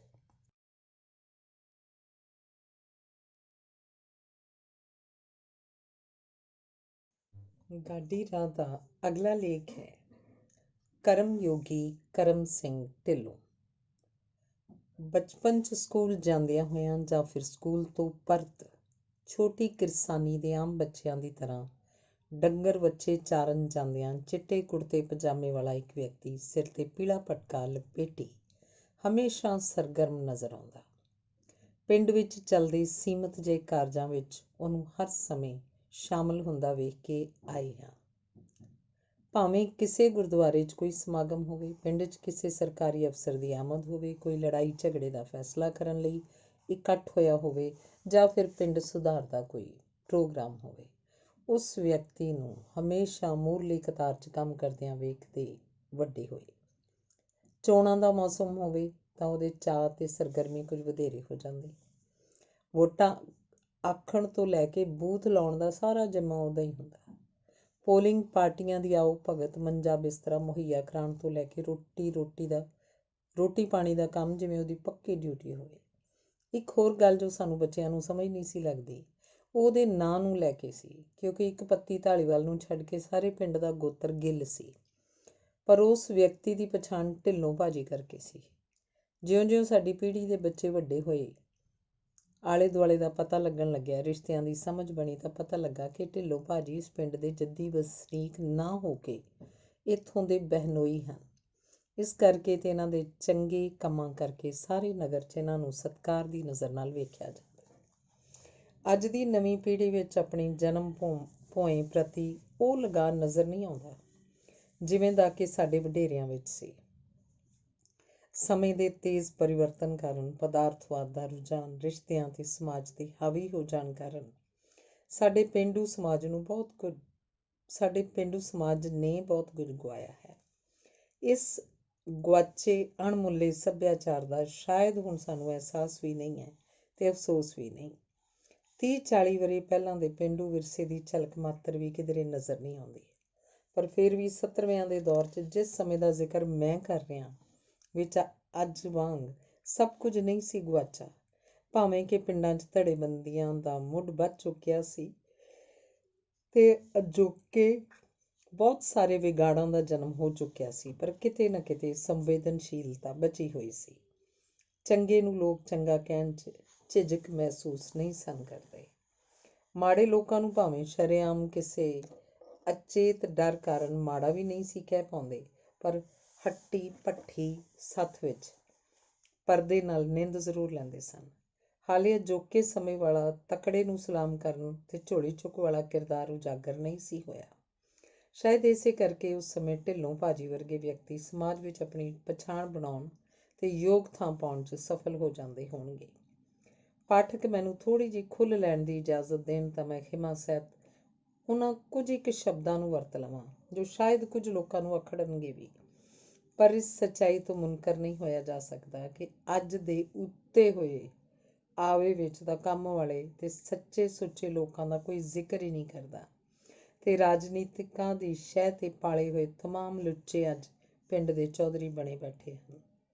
ਹੋ ਸਕਦਾ ਹੈ ਕਿ ਕਿਧਰੇ ਕੋਈ ਹਰਿਆ ਬੂਟ ਰੇਹੋ ਵਰਗੀ ਮਿਸਾਲ ਵੀ ਨਜ਼ਰ ਆ ਜਾਏ, ਪਰ ਪੇਂਡੂ ਸਮਾਜ ਦੇ ਗਰਕ ਹੋ ਚੁੱਕੇ ਸੱਭਿਆਚਾਰ ਤੇ ਇਖਲਾਕੀ ਦਿਵਾਲੀਏਪਨ ਦੇ ਚਲਦਿਆਂ ਕੋਈ ਵੀ ਇੱਜ਼ਤ ਨੂੰ ਤਰਜੀਹ ਦੇਣ ਵਾਲਾ ਪੜ੍ਹਿਆ ਲਿਖਿਆ ਵਿਅਕਤੀ, ਸਾਬਕਾ ਫੌਜੀ, ਜਵਾਨ ਜਾਂ ਅਫਸਰ ਉਮਰ ਭਰ ਰੋਜ਼ੀ ਰੋਟੀ ਵਾਸਤੇ ਪਰਦੇਸਾਂ ਦੀ ਖਾਕ ਛਾਨਣ ਦੇ ਬਾਵਜੂਦ ਵੀ ਆਪਣੀ ਅਖੀਰਲੀ ਉਮਰ ਆਪਣੇ ਜੱਦੀ ਪਿੰਡ 'ਚ ਬਤੀਤ ਕਰਨ ਤੋਂ ਕਤਰਾਉਂਦਾ ਹੈ। ਉਮਰ ਭਰ ਆਪਣੇ ਪਿੰਡ ਲਈ ਸ਼ੁਭ ਇੱਛਾਵਾਂ, ਤਰਸੇਵੇਂ, ਪਰਿਵਾਰਕ ਗਰਜ਼ਾਂ ਤੇ ਲੋੜਾਂ ਦੀ ਪੂਰਤੀ ਹੋਣ ਪਿੱਛੋਂ ਆਪਣੇ ਪਿੰਡ ਤੇ ਪੇਂਡੂ ਜਨ ਜੀਵਨ ਤੇ ਸਮਾਜ ਦੇ ਭਲੇ ਲਈ ਕੰਮ ਵਿੱਚ ਆਪਣਾ ਯੋਗਦਾਨ ਪਾਉਣ ਦੀ ਇੱਛਾ ਦੇ ਬਾਵਜੂਦ ਵੀ ਉਹ ਉਪਰੋਕਤ ਕਾਰਨਾਂ ਕਰਕੇ ਕੁਝ ਸਾਰਥਕ ਕਰ ਨਹੀਂ ਪਾਉਂਦਾ। ਪੇਂਡੂ ਸਮਾਜ ਦੀਆਂ ਮਰਿਆਦਾਵਾਂ ਦਾ ਪਤਨ ਹੋ ਚੁੱਕਾ ਹੈ। ਚੋਰ ਉਚੱਕਾ ਚੌਧਰੀ ਤੇ ਗੁੰਡੀ ਰਾਮ ਪ੍ਰਧਾਨ ਦਾ ਮੁਹਾਵਰਾ ਹੁਣ ਹਕੀਕਤ ਦਾ ਰੂਪ ਧਾਰ ਬੈਠਾ ਹੈ। ਇਸ ਦੀ ਪ੍ਰਤੱਖ ਮਿਸਾਲ ਅੱਜ ਦੇ ਪਿੰਡਾਂ ਦੀ ਪੰਚੀ, ਸਰਪੰਚੀ ਤੇ ਨੰਬਰਦਾਰੀ ਵਾਲੇ ਅਹੁਦੇ ਸੰਭਾਲੀ ਬੈਠੇ ਗੁੰਡਾ ਪ੍ਰਵਿਰਤੀ ਵਾਲੇ ਅਨਪੜ੍ਹ ਤੇ ਜਰਾਇਮ ਪੇਸ਼ਾ ਲੋਕ ਹਨ। ਅਜਿਹੇ ਮਾਹੌਲ ਵਿੱਚ ਸਾਂਝੇ ਕੰਮਾਂ ਵਿੱਚ ਉਲਝ ਕੇ ਆਪਣੀ ਪੱਗ ਕੌਣ ਲਹਾਏ। ਮੇਰੀ ਪੀੜ੍ਹੀ ਦੇ ਨੌਜਵਾਨਾਂ 'ਚ ਹਾਲੇ ਕੁਝ ਕਰਨ ਦਾ ਜਜ਼ਬਾ ਮੌਜੂਦ ਸੀ। 9ਵੀਂ-10ਵੀਂ ਦੇ ਪਾਰ ਜਦੋਂ ਅਸੀਂ ਲੋਕਾਂ ਨੇ ਕਾਲਜਾਂ 'ਚ ਪੈਰ ਪਾਏ, ਬਾਹਰ ਦੀ ਤਾਜ਼ੀ ਹਵਾ ਤੇ ਸ਼ਹਿਰ ਦੀ ਖੁੱਲ੍ਹ ਨੇ ਸਾਡੇ ਮਨਾਂ 'ਤੇ ਅੱਜ ਦੀ ਤਰ੍ਹਾਂ ਕੋਈ ਬਹੁਤਾ ਮਾਰੂ ਅਸਰ ਨਹੀਂ ਸੀ ਪਾਇਆ। ਵੱਧ ਤੋਂ ਵੱਧ ਪੀਰੀਅਡ ਨਾ ਲਾ ਕੇ ਅਸੀਂ ਕੋਈ ਫਿਲਮ ਆਦਿ ਵੇਖਣ ਦੀ ਖੁੱਲ੍ਹ ਹੀ ਲੈ ਸਕਦੇ ਸਾਂ। ਜੇ ਅਜਿਹੀ ਕੋਈ ਖੁੱਲ੍ਹ ਵੀ ਲੈਂਦੇ ਤਾਂ ਉਹ ਵੀ ਲੁਕ ਛਿਪ ਕੇ, ਮਤੇ ਕੋਈ ਜਾਣ ਪਛਾਣ ਵਾਲਾ ਦੇਖ ਕੇ ਘਰਦਿਆਂ ਨੂੰ ਦੱਸ ਨਾ ਦੇਵੇ। ਅੰਦਰੋਂ ਅੰਦਰੀ ਇਸ ਨੂੰ ਵੀ ਅਸੀਂ ਇੱਕ ਵੱਡਾ ਗੁਨਾਹ ਤੇ ਘਰਦਿਆਂ ਨਾਲ ਧੋਖਾ ਸਮਝਦੇ ਸਾਂ। ਪਰ ਇਸ ਖੁੱਲ੍ਹ ਤੋਂ ਬਿਨਾਂ ਵੀ ਕਾਲਜ ਦੇ ਮਾਹੌਲ ਵਿੱਚ ਕਿਸੇ ਦਬਾਅ ਦੇ ਜ਼ਿੰਦਗੀ ਜਿਉਣ ਦਾ ਇੱਕ ਨਵਾਂ ਸਲੀਕਾ ਵੀ ਅਸੀਂ ਸਿੱਖ ਰਹੇ ਸਾਂ। ਅੱਜ ਦੇ ਅੰਨਾ ਹਜ਼ਾਰੇ ਦੇ ਅੰਦੋਲਨ ਦੀ ਤਰ੍ਹਾਂ ਉਸ ਸਮੇਂ ਦੇਸ਼ ਭਰ 'ਚ ਜਾਗਰਤੀ ਦੀ ਇੱਕ ਲਹਿਰ ਚੱਲ ਰਹੀ ਸੀ, ਜਿਸ ਨੂੰ ਬਾਅਦ ਵਿੱਚ ਨਕਸਲਬਾੜੀ ਵਿਚਾਰਧਾਰਾ ਦਾ ਨਾਂ ਦਿੱਤਾ ਗਿਆ। ਸਾਡੇ ਸਮੇਂ ਤੱਕ ਭਾਵੇਂ ਇਹ ਲਹਿਰ ਤਤਕਾਲੀਨ ਸਰਕਾਰ ਵੱਲੋਂ ਸਰਕਾਰੀ ਮਸ਼ੀਨਰੀ ਤੇ ਪੁਲਿਸ ਦੀ ਅੰਧਾਧੁੰਦ ਵਰਤੋਂ ਨਾਲ ਕੁਚਲੀ ਜਾ ਚੁੱਕੀ ਸੀ, ਪਰ ਇਹਦੇ ਅਸਰ ਨਵੀਂ ਪੀੜ੍ਹੀ ਨੇ ਕਬੂਲਣੇ ਹੀ ਸਨ। ਮੇਰੇ ਤੇ ਹੋਰ ਦੋਸਤਾਂ ਦਾ ਆਪਣੀ ਆਪਣੀ ਸਮਝ ਦੇ ਚਲਦਿਆਂ ਇਸ ਵੱਲ ਝੁਕਾਅ ਜ਼ਰੂਰ ਨਜ਼ਰ ਆਉਂਦਾ ਸੀ। ਵਿਚਾਰਾਂ ਵਿੱਚ ਨਵਾਂਪਨ ਤੇ ਨਿਜ਼ਾਮ ਵਿਰੁੱਧ ਬਗਾਵਤ ਦਾ ਰੌ ਭਾਰੀ ਸੀ। ਹਰ ਕੋਈ ਭਗਤ ਸਿੰਘ ਦੀ ਵਿਚਾਰਧਾਰਾ ਦਾ ਉਪਾਸ਼ਕ ਬਣਿਆ ਬੈਠਾ ਸੀ। ਸਾਡੇ ਮਾਝੇ ਦੇ ਇਲਾਕੇ 'ਚ ਭਾਵੇਂ ਇਸ ਲਹਿਰ ਨੇ ਮਾਲਵੇ ਤੇ ਦੁਆਬੇ ਦੀ ਤਰ੍ਹਾਂ ਅਸਰ ਨਹੀਂ ਸੀ ਕੀਤਾ, ਪਰ ਸਾਡੀ ਤਹਿਸੀਲ ਅਜਨਾਲਾ ਦੇ ਕੁਝ ਕ੍ਰਾਂਤੀਕਾਰੀ ਵਿਚਾਰਾਂ ਵਾਲੇ ਉਤਸ਼ਾਹੀ ਨੌਜਵਾਨਾਂ ਨੇ ਇਸ ਲਹਿਰ ਵਿੱਚ ਭਰਪੂਰ ਹਿੱਸਾ ਪਾਇਆ ਸੀ। ਇਸ ਅੰਦੋਲਨ ਵਿੱਚ ਬਲਦੇਵ ਮਾਨ ਨਾਂ ਦੇ ਨੌਜਵਾਨ ਦਾ ਉੱਘਾ ਰੋਲ ਸੀ ਤੇ ਉਹ ਇੱਕ ਜੁਝਾਰੂ ਆਗੂ ਵਜੋਂ ਉੱਭਰਿਆ ਸੀ। ਬਲਦੇਵ ਮਾਨ ਦੀ ਨਜ਼ਦੀਕੀ ਰਿਸ਼ਤੇਦਾਰੀ ਸਾਡੇ ਪਿੰਡ ਜਗਦੇਵ ਕਲਾਂ ਨਾਲ ਹੋਣ ਕਾਰਨ ਉਹਦਾ ਆਉਣ ਜਾਣ ਕਾਫੀ ਸੀ ਤੇ ਬਹੁਤ ਸਾਰੇ ਨੌਜਵਾਨ ਉਹਦੇ ਵਿਚਾਰਾਂ ਤੋਂ ਪ੍ਰਭਾਵਿਤ ਸਨ। ਦੂਰ ਦਰਾਜ਼ ਦੇ ਪਿੰਡਾਂ ਵਿੱਚ ਲੈਨਿਨ, ਸਟਾਲਿਨ ਤੇ ਮਾਓ ਦਾ ਨਾਂ ਪਹੁੰਚ ਚੁੱਕਾ ਸੀ। ਇਹਨਾਂ ਵਿਚਾਰਾਂ ਤੋਂ ਪ੍ਰਭਾਵਿਤ ਹੋ ਕੇ ਪਿੰਡ ਵਿੱਚ ਨੌਜਵਾਨ ਭਾਰਤ ਸਭਾ ਦਾ ਗਠਨ ਹੋਇਆ। ਇਸ ਸਭਾ ਦੀਆਂ ਇਕੱਤਰਤਾਵਾਂ ਤੇ ਸਕੂਲਿੰਗ ਨੇ ਨੌਜਵਾਨਾਂ ਵਿੱਚ ਕੁਝ ਕਰਨ ਦੀ ਪ੍ਰੇਰਨਾ ਜ਼ਰੂਰ ਪੈਦਾ ਕੀਤੀ, ਭਾਵੇਂ ਕਿ ਉਹ ਵਕਤੀ ਜਿਹੀ ਤੇ ਭਾਵੁਕ ਤੌਰ ਤਰੀਕਿਆਂ ਦੇ ਚੱਲਦੇ ਹੌਲੀ-ਹੌਲੀ ਹੋਰ ਰੂਪ ਲੈ ਗਈ। ਸਾਡੇ ਤੋਂ ਕੁਝ ਕੁ ਵਰ੍ਹੇ ਵੱਡੇ ਦੋਸਤਾਂ ਨੇ ਲਗਭਗ ਉਸੇ ਸਮੇਂ ਪਿੰਡ ਵਿੱਚ ਹਾਸ਼ਮ ਸ਼ਾਹ ਦੇ ਨਾਂ 'ਤੇ ਇੱਕ ਸਾਹਿਤ ਸਭਾ ਬਣਾਈ। ਇੱਕ ਛੋਟੇ ਜਿਹੇ ਕਮਰੇ 'ਚ ਇੱਕ ਨਿੱਕੀ ਜਿਹੀ ਲਾਇਬ੍ਰੇਰੀ ਵੀ ਬਣਾ ਰੱਖੀ ਸੀ। ਰਾਜ ਗਿੱਲ, ਜੋ ਬਾਅਦ ਵਿੱਚ ਹਿੰਦੁਸਤਾਨ ਟਾਈਮਜ਼ ਦੇ ਸਹਿ ਸੰਪਾਦਕ ਦੇ ਅਹੁਦੇ ਤੱਕ ਪਹੁੰਚੇ, ਕਹਾਣੀਕਾਰ ਮੁਖਤਿਆਰ ਗਿੱਲ ਤੇ ਕਾਲਮ ਨਵੀਸ ਮਾਸਟਰ ਜੋਗਿੰਦਰ ਸਿੰਘ ਗਿੱਲ ਇਸੇ ਸਾਹਿਤ ਸਭਾ ਦੀ ਪੈਦਾਵਾਰ ਹਨ। ਹੁਣ ਤੱਕ ਅਸੀਂ ਵੀ ਜਾਣ ਚੁੱਕੇ ਸਾਂ ਕਿ ਸੱਯਦ ਹਾਸ਼ਮ ਸ਼ਾਹ, ਜਿਸ ਨੂੰ ਪੰਜਾਬੀ ਕਿੱਸਾ ਕਾਵਿ ਸੱਸੀ ਕਰਕੇ ਜਾਣਿਆ ਜਾਂਦਾ ਹੈ, ਸਾਡੇ ਪਿੰਡ ਜਗਦੇਵ ਕਲਾਂ ਦਾ ਜੱਦੀ ਵਸਨੀਕ ਸੀ। ਕਰਮ ਸਿੰਘ ਢਿੱਲੋਂ ਭਾਵੇਂ ਬਹੁਤਾ ਪੜ੍ਹਿਆ ਲਿਖਿਆ ਨਹੀਂ ਸੀ, ਪਰ ਫੌਜ ਵਿੱਚ ਡਰਾਈਵਰ ਵਜੋਂ ਆਪਣੇ ਕਮਾਂਡੈਂਟ ਅਫਸਰ ਦੀ ਗੱਡੀ ਚਲਾਉਂਦਿਆਂ ਲੋਕਾਂ ਨਾਲ ਮਿਲਣ ਗਿਲਣ ਦਾ ਤੇ ਗੱਲਬਾਤ ਕਰਨ ਦਾ ਚੰਗਾ ਵੱਲ ਸਿੱਖ ਗਿਆ ਹੋਏਗਾ। ਕਿਸੇ ਚੰਗੇ ਅਫਸਰ ਦੀ ਸੰਗਤ ਤੇ ਉਸਦੇ ਗੁਣਾਂ ਨੂੰ ਵੀ ਗ੍ਰਹਿਣ ਕਰਨ ਵਿੱਚ ਸਫਲ ਰਿਹਾ ਹੋਏਗਾ। ਤਾਂ ਹੀ ਉਸਦੀ ਤਮਾਮ ਜ਼ਿੰਦਗੀ ਸੰਜੀਦਾ ਵਿਚਾਰਾਂ ਤੇ ਉਸਾਰੂ ਕੰਮਾਂ ਨੂੰ ਸਮਰਪਿਤ ਰਹੀ ਹੈ। ਹਾਸ਼ਮ ਸ਼ਾਹ ਸਾਹਿਤ ਸਭਾ ਦੀ ਇੱਕ ਦੇਣ ਕਰਮ ਸਿੰਘ ਢਿੱਲੋਂ ਨੂੰ ਸਾਹਿਤ ਦੀ ਚੇਟਕ ਲਾਉਣਾ ਵੀ ਕਿਹਾ ਜਾ ਸਕਦੀ ਹੈ। ਇੱਕ ਚੰਗੀ ਖਾਸੀ ਲਾਇਬ੍ਰੇਰੀ ਦਾ ਖਜ਼ਾਨਾ ਅੱਜ ਵੀ ਢਿੱਲੋਂ ਦੇ ਘਰ ਮੌਜੂਦ ਹੈ। ਇਸ ਲਾਇਬ੍ਰੇਰੀ ਵਿੱਚ ਭਾਵੇਂ ਬਹੁਤਾ ਧਾਰਮਿਕ ਕਿਤਾਬਾਂ ਦੀ ਹੀ ਹੈ, ਪਰ ਕਰਮ ਸਿੰਘ ਢਿੱਲੋਂ ਸਾਹਿਤ ਦੀ ਹਰ ਵਿਧਾ ਤੋਂ ਵਾਕਿਫ ਸੀ ਤੇ ਚੋਖੀ ਸਮਝ ਰੱਖਦਾ ਸੀ।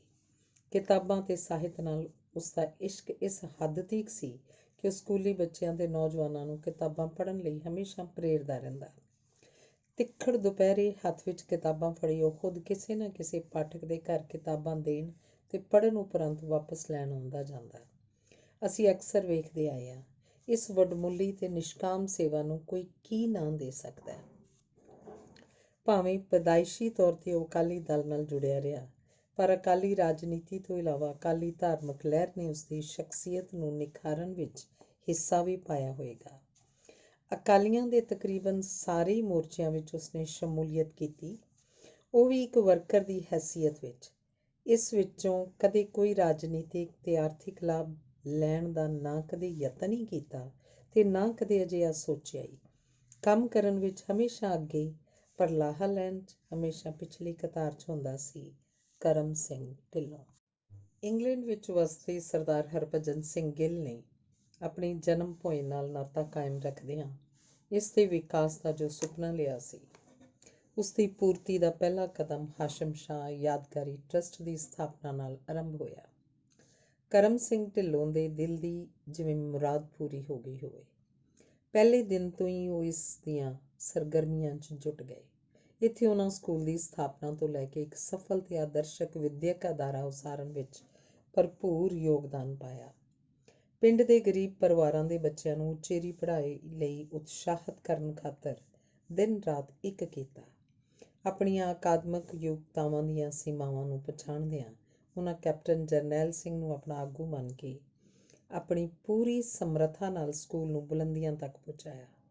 ਪੰਜਾਬ ਦੇ ਇਤਿਹਾਸ ਦੇ ਕਾਲੇ ਦੌਰ ਵਿੱਚ ਪਿੰਡ ਛੱਡ ਕੇ ਗਏ ਇੱਕ ਹਿੰਦੂ ਪਰਿਵਾਰ ਦੇ ਛੋਟੇ ਜਿਹੇ ਘਰ ਤੋਂ ਆਰੰਭ ਹੋ ਕੇ ਲੜਕੀਆਂ ਦੇ ਕਾਲਜ ਤੱਕ ਇਹ ਸੰਸਥਾ ਕਦੇ ਵੀ ਨਾ ਪਹੁੰਚ ਸਕਦੀ ਜੇਕਰ ਹਰ ਕਦਮ ਤੇ ਹਰ ਕਾਰਜ ਵਿੱਚ ਕਰਮ ਸਿੰਘ ਢਿੱਲੋਂ ਵਰਗੀ ਸ਼ਖਸੀਅਤ ਦੀ ਸ਼ਮੂਲੀਅਤ ਨਾ ਹੁੰਦੀ।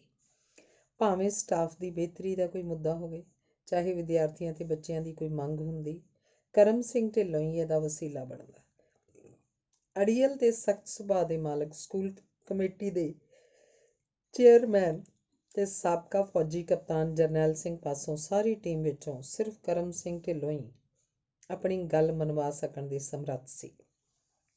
ਸਕੂਲ ਪ੍ਰਤੀ ਤੇ ਸੰਵੇਦਨਸ਼ੀਲ ਵਿਦਿਆਰਥੀਆਂ ਪ੍ਰਤੀ ਅਤ ਕੋਮਲ ਚਿੱਤ ਕਰਮ ਸਿੰਘ ਢਿੱਲੋਂ ਹਰ ਵਰ੍ਹੇ ਆਪਣੀ ਥੋੜ੍ਹੀ ਜਿਹੀ ਪੈਨਸ਼ਨ ਵਿੱਚੋਂ ਘੱਟੋ ਘੱਟ 2 ਵਿਦਿਆਰਥੀਆਂ ਨੂੰ ਅਪਣਾ ਕੇ ਸਕੂਲ, ਸਮਾਜ ਤੇ ਪਿੰਡ ਪ੍ਰਤੀ ਆਪਣੀ ਜ਼ਿੰਮੇਵਾਰੀ ਦਾ ਨਾ ਸਿਰਫ ਨਿਭਾ ਹੀ ਕਰਦਾ ਰਿਹਾ, ਸਗੋਂ ਦੂਸਰਿਆਂ ਲਈ ਮਾਰਗਦਰਸ਼ਕ ਵੀ ਬਣਿਆ ਰਿਹਾ।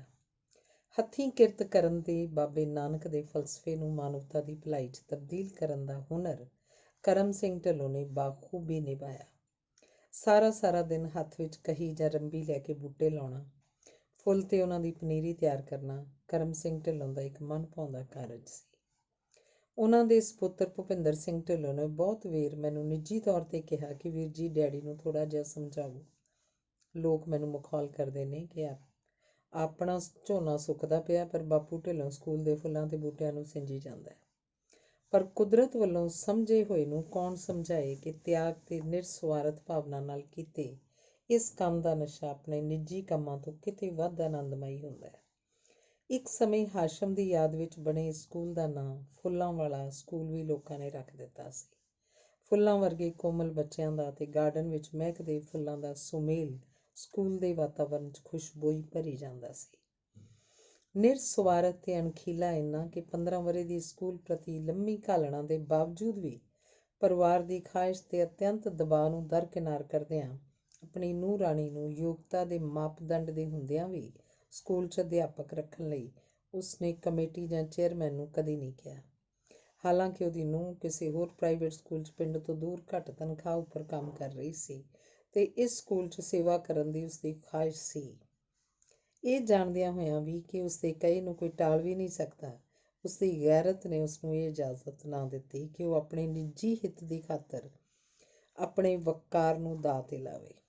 ਮਿਲਾਪੜੇ ਸੁਭਾਅ, ਨਿਰਸਵਾਰਥ ਸੇਵਾ ਭਾਵਨਾ, ਹੱਥੀਂ ਕਿਰਤ ਕਰਨ, ਸਾਫ਼ ਗੋਈ, ਨਿਰਵੈਰ, ਦੂਸ਼ਣਬਾਜ਼ੀ ਤੋਂ ਮੁਕਤ, ਈਰਖਾ ਦਵੈਤ ਦੀ ਭਾਵਨਾ ਤੋਂ ਦੂਰ ਅਤੇ ਸਾਂਝੀਵਾਲਤਾ ਦੇ ਫਲਸਫੇ ਨੂੰ ਪ੍ਰਣਾਏ ਕਰਮ ਸਿੰਘ ਢਿੱਲੋਂ ਦੇ ਇਹਨਾਂ ਗੁਣਾਂ ਦੀ ਪਛਾਣ ਅੱਜ ਕਿਸੇ ਨੂੰ ਹੋਵੇ ਜਾਂ ਨਾ ਹੋਵੇ, ਪਰ ਮਾਨਵਤਾ ਪ੍ਰਤੀ ਉਸਾਰੂ ਸੋਚ ਰੱਖਣ ਵਾਲਾ ਪਿੰਡ ਅਤੇ ਇਲਾਕੇ ਦਾ ਕੋਈ ਵੀ ਵਿਅਕਤੀ ਉਸਦੇ ਕੀਤੇ ਕੰਮਾਂ ਨੂੰ ਭੁਲਾ ਕੇ ਅਕਿਰਤਘਨ ਹੋਣ ਦਾ ਅਹਿਸਾਸ ਨਹੀਂ ਹੰਢਾਏਗਾ।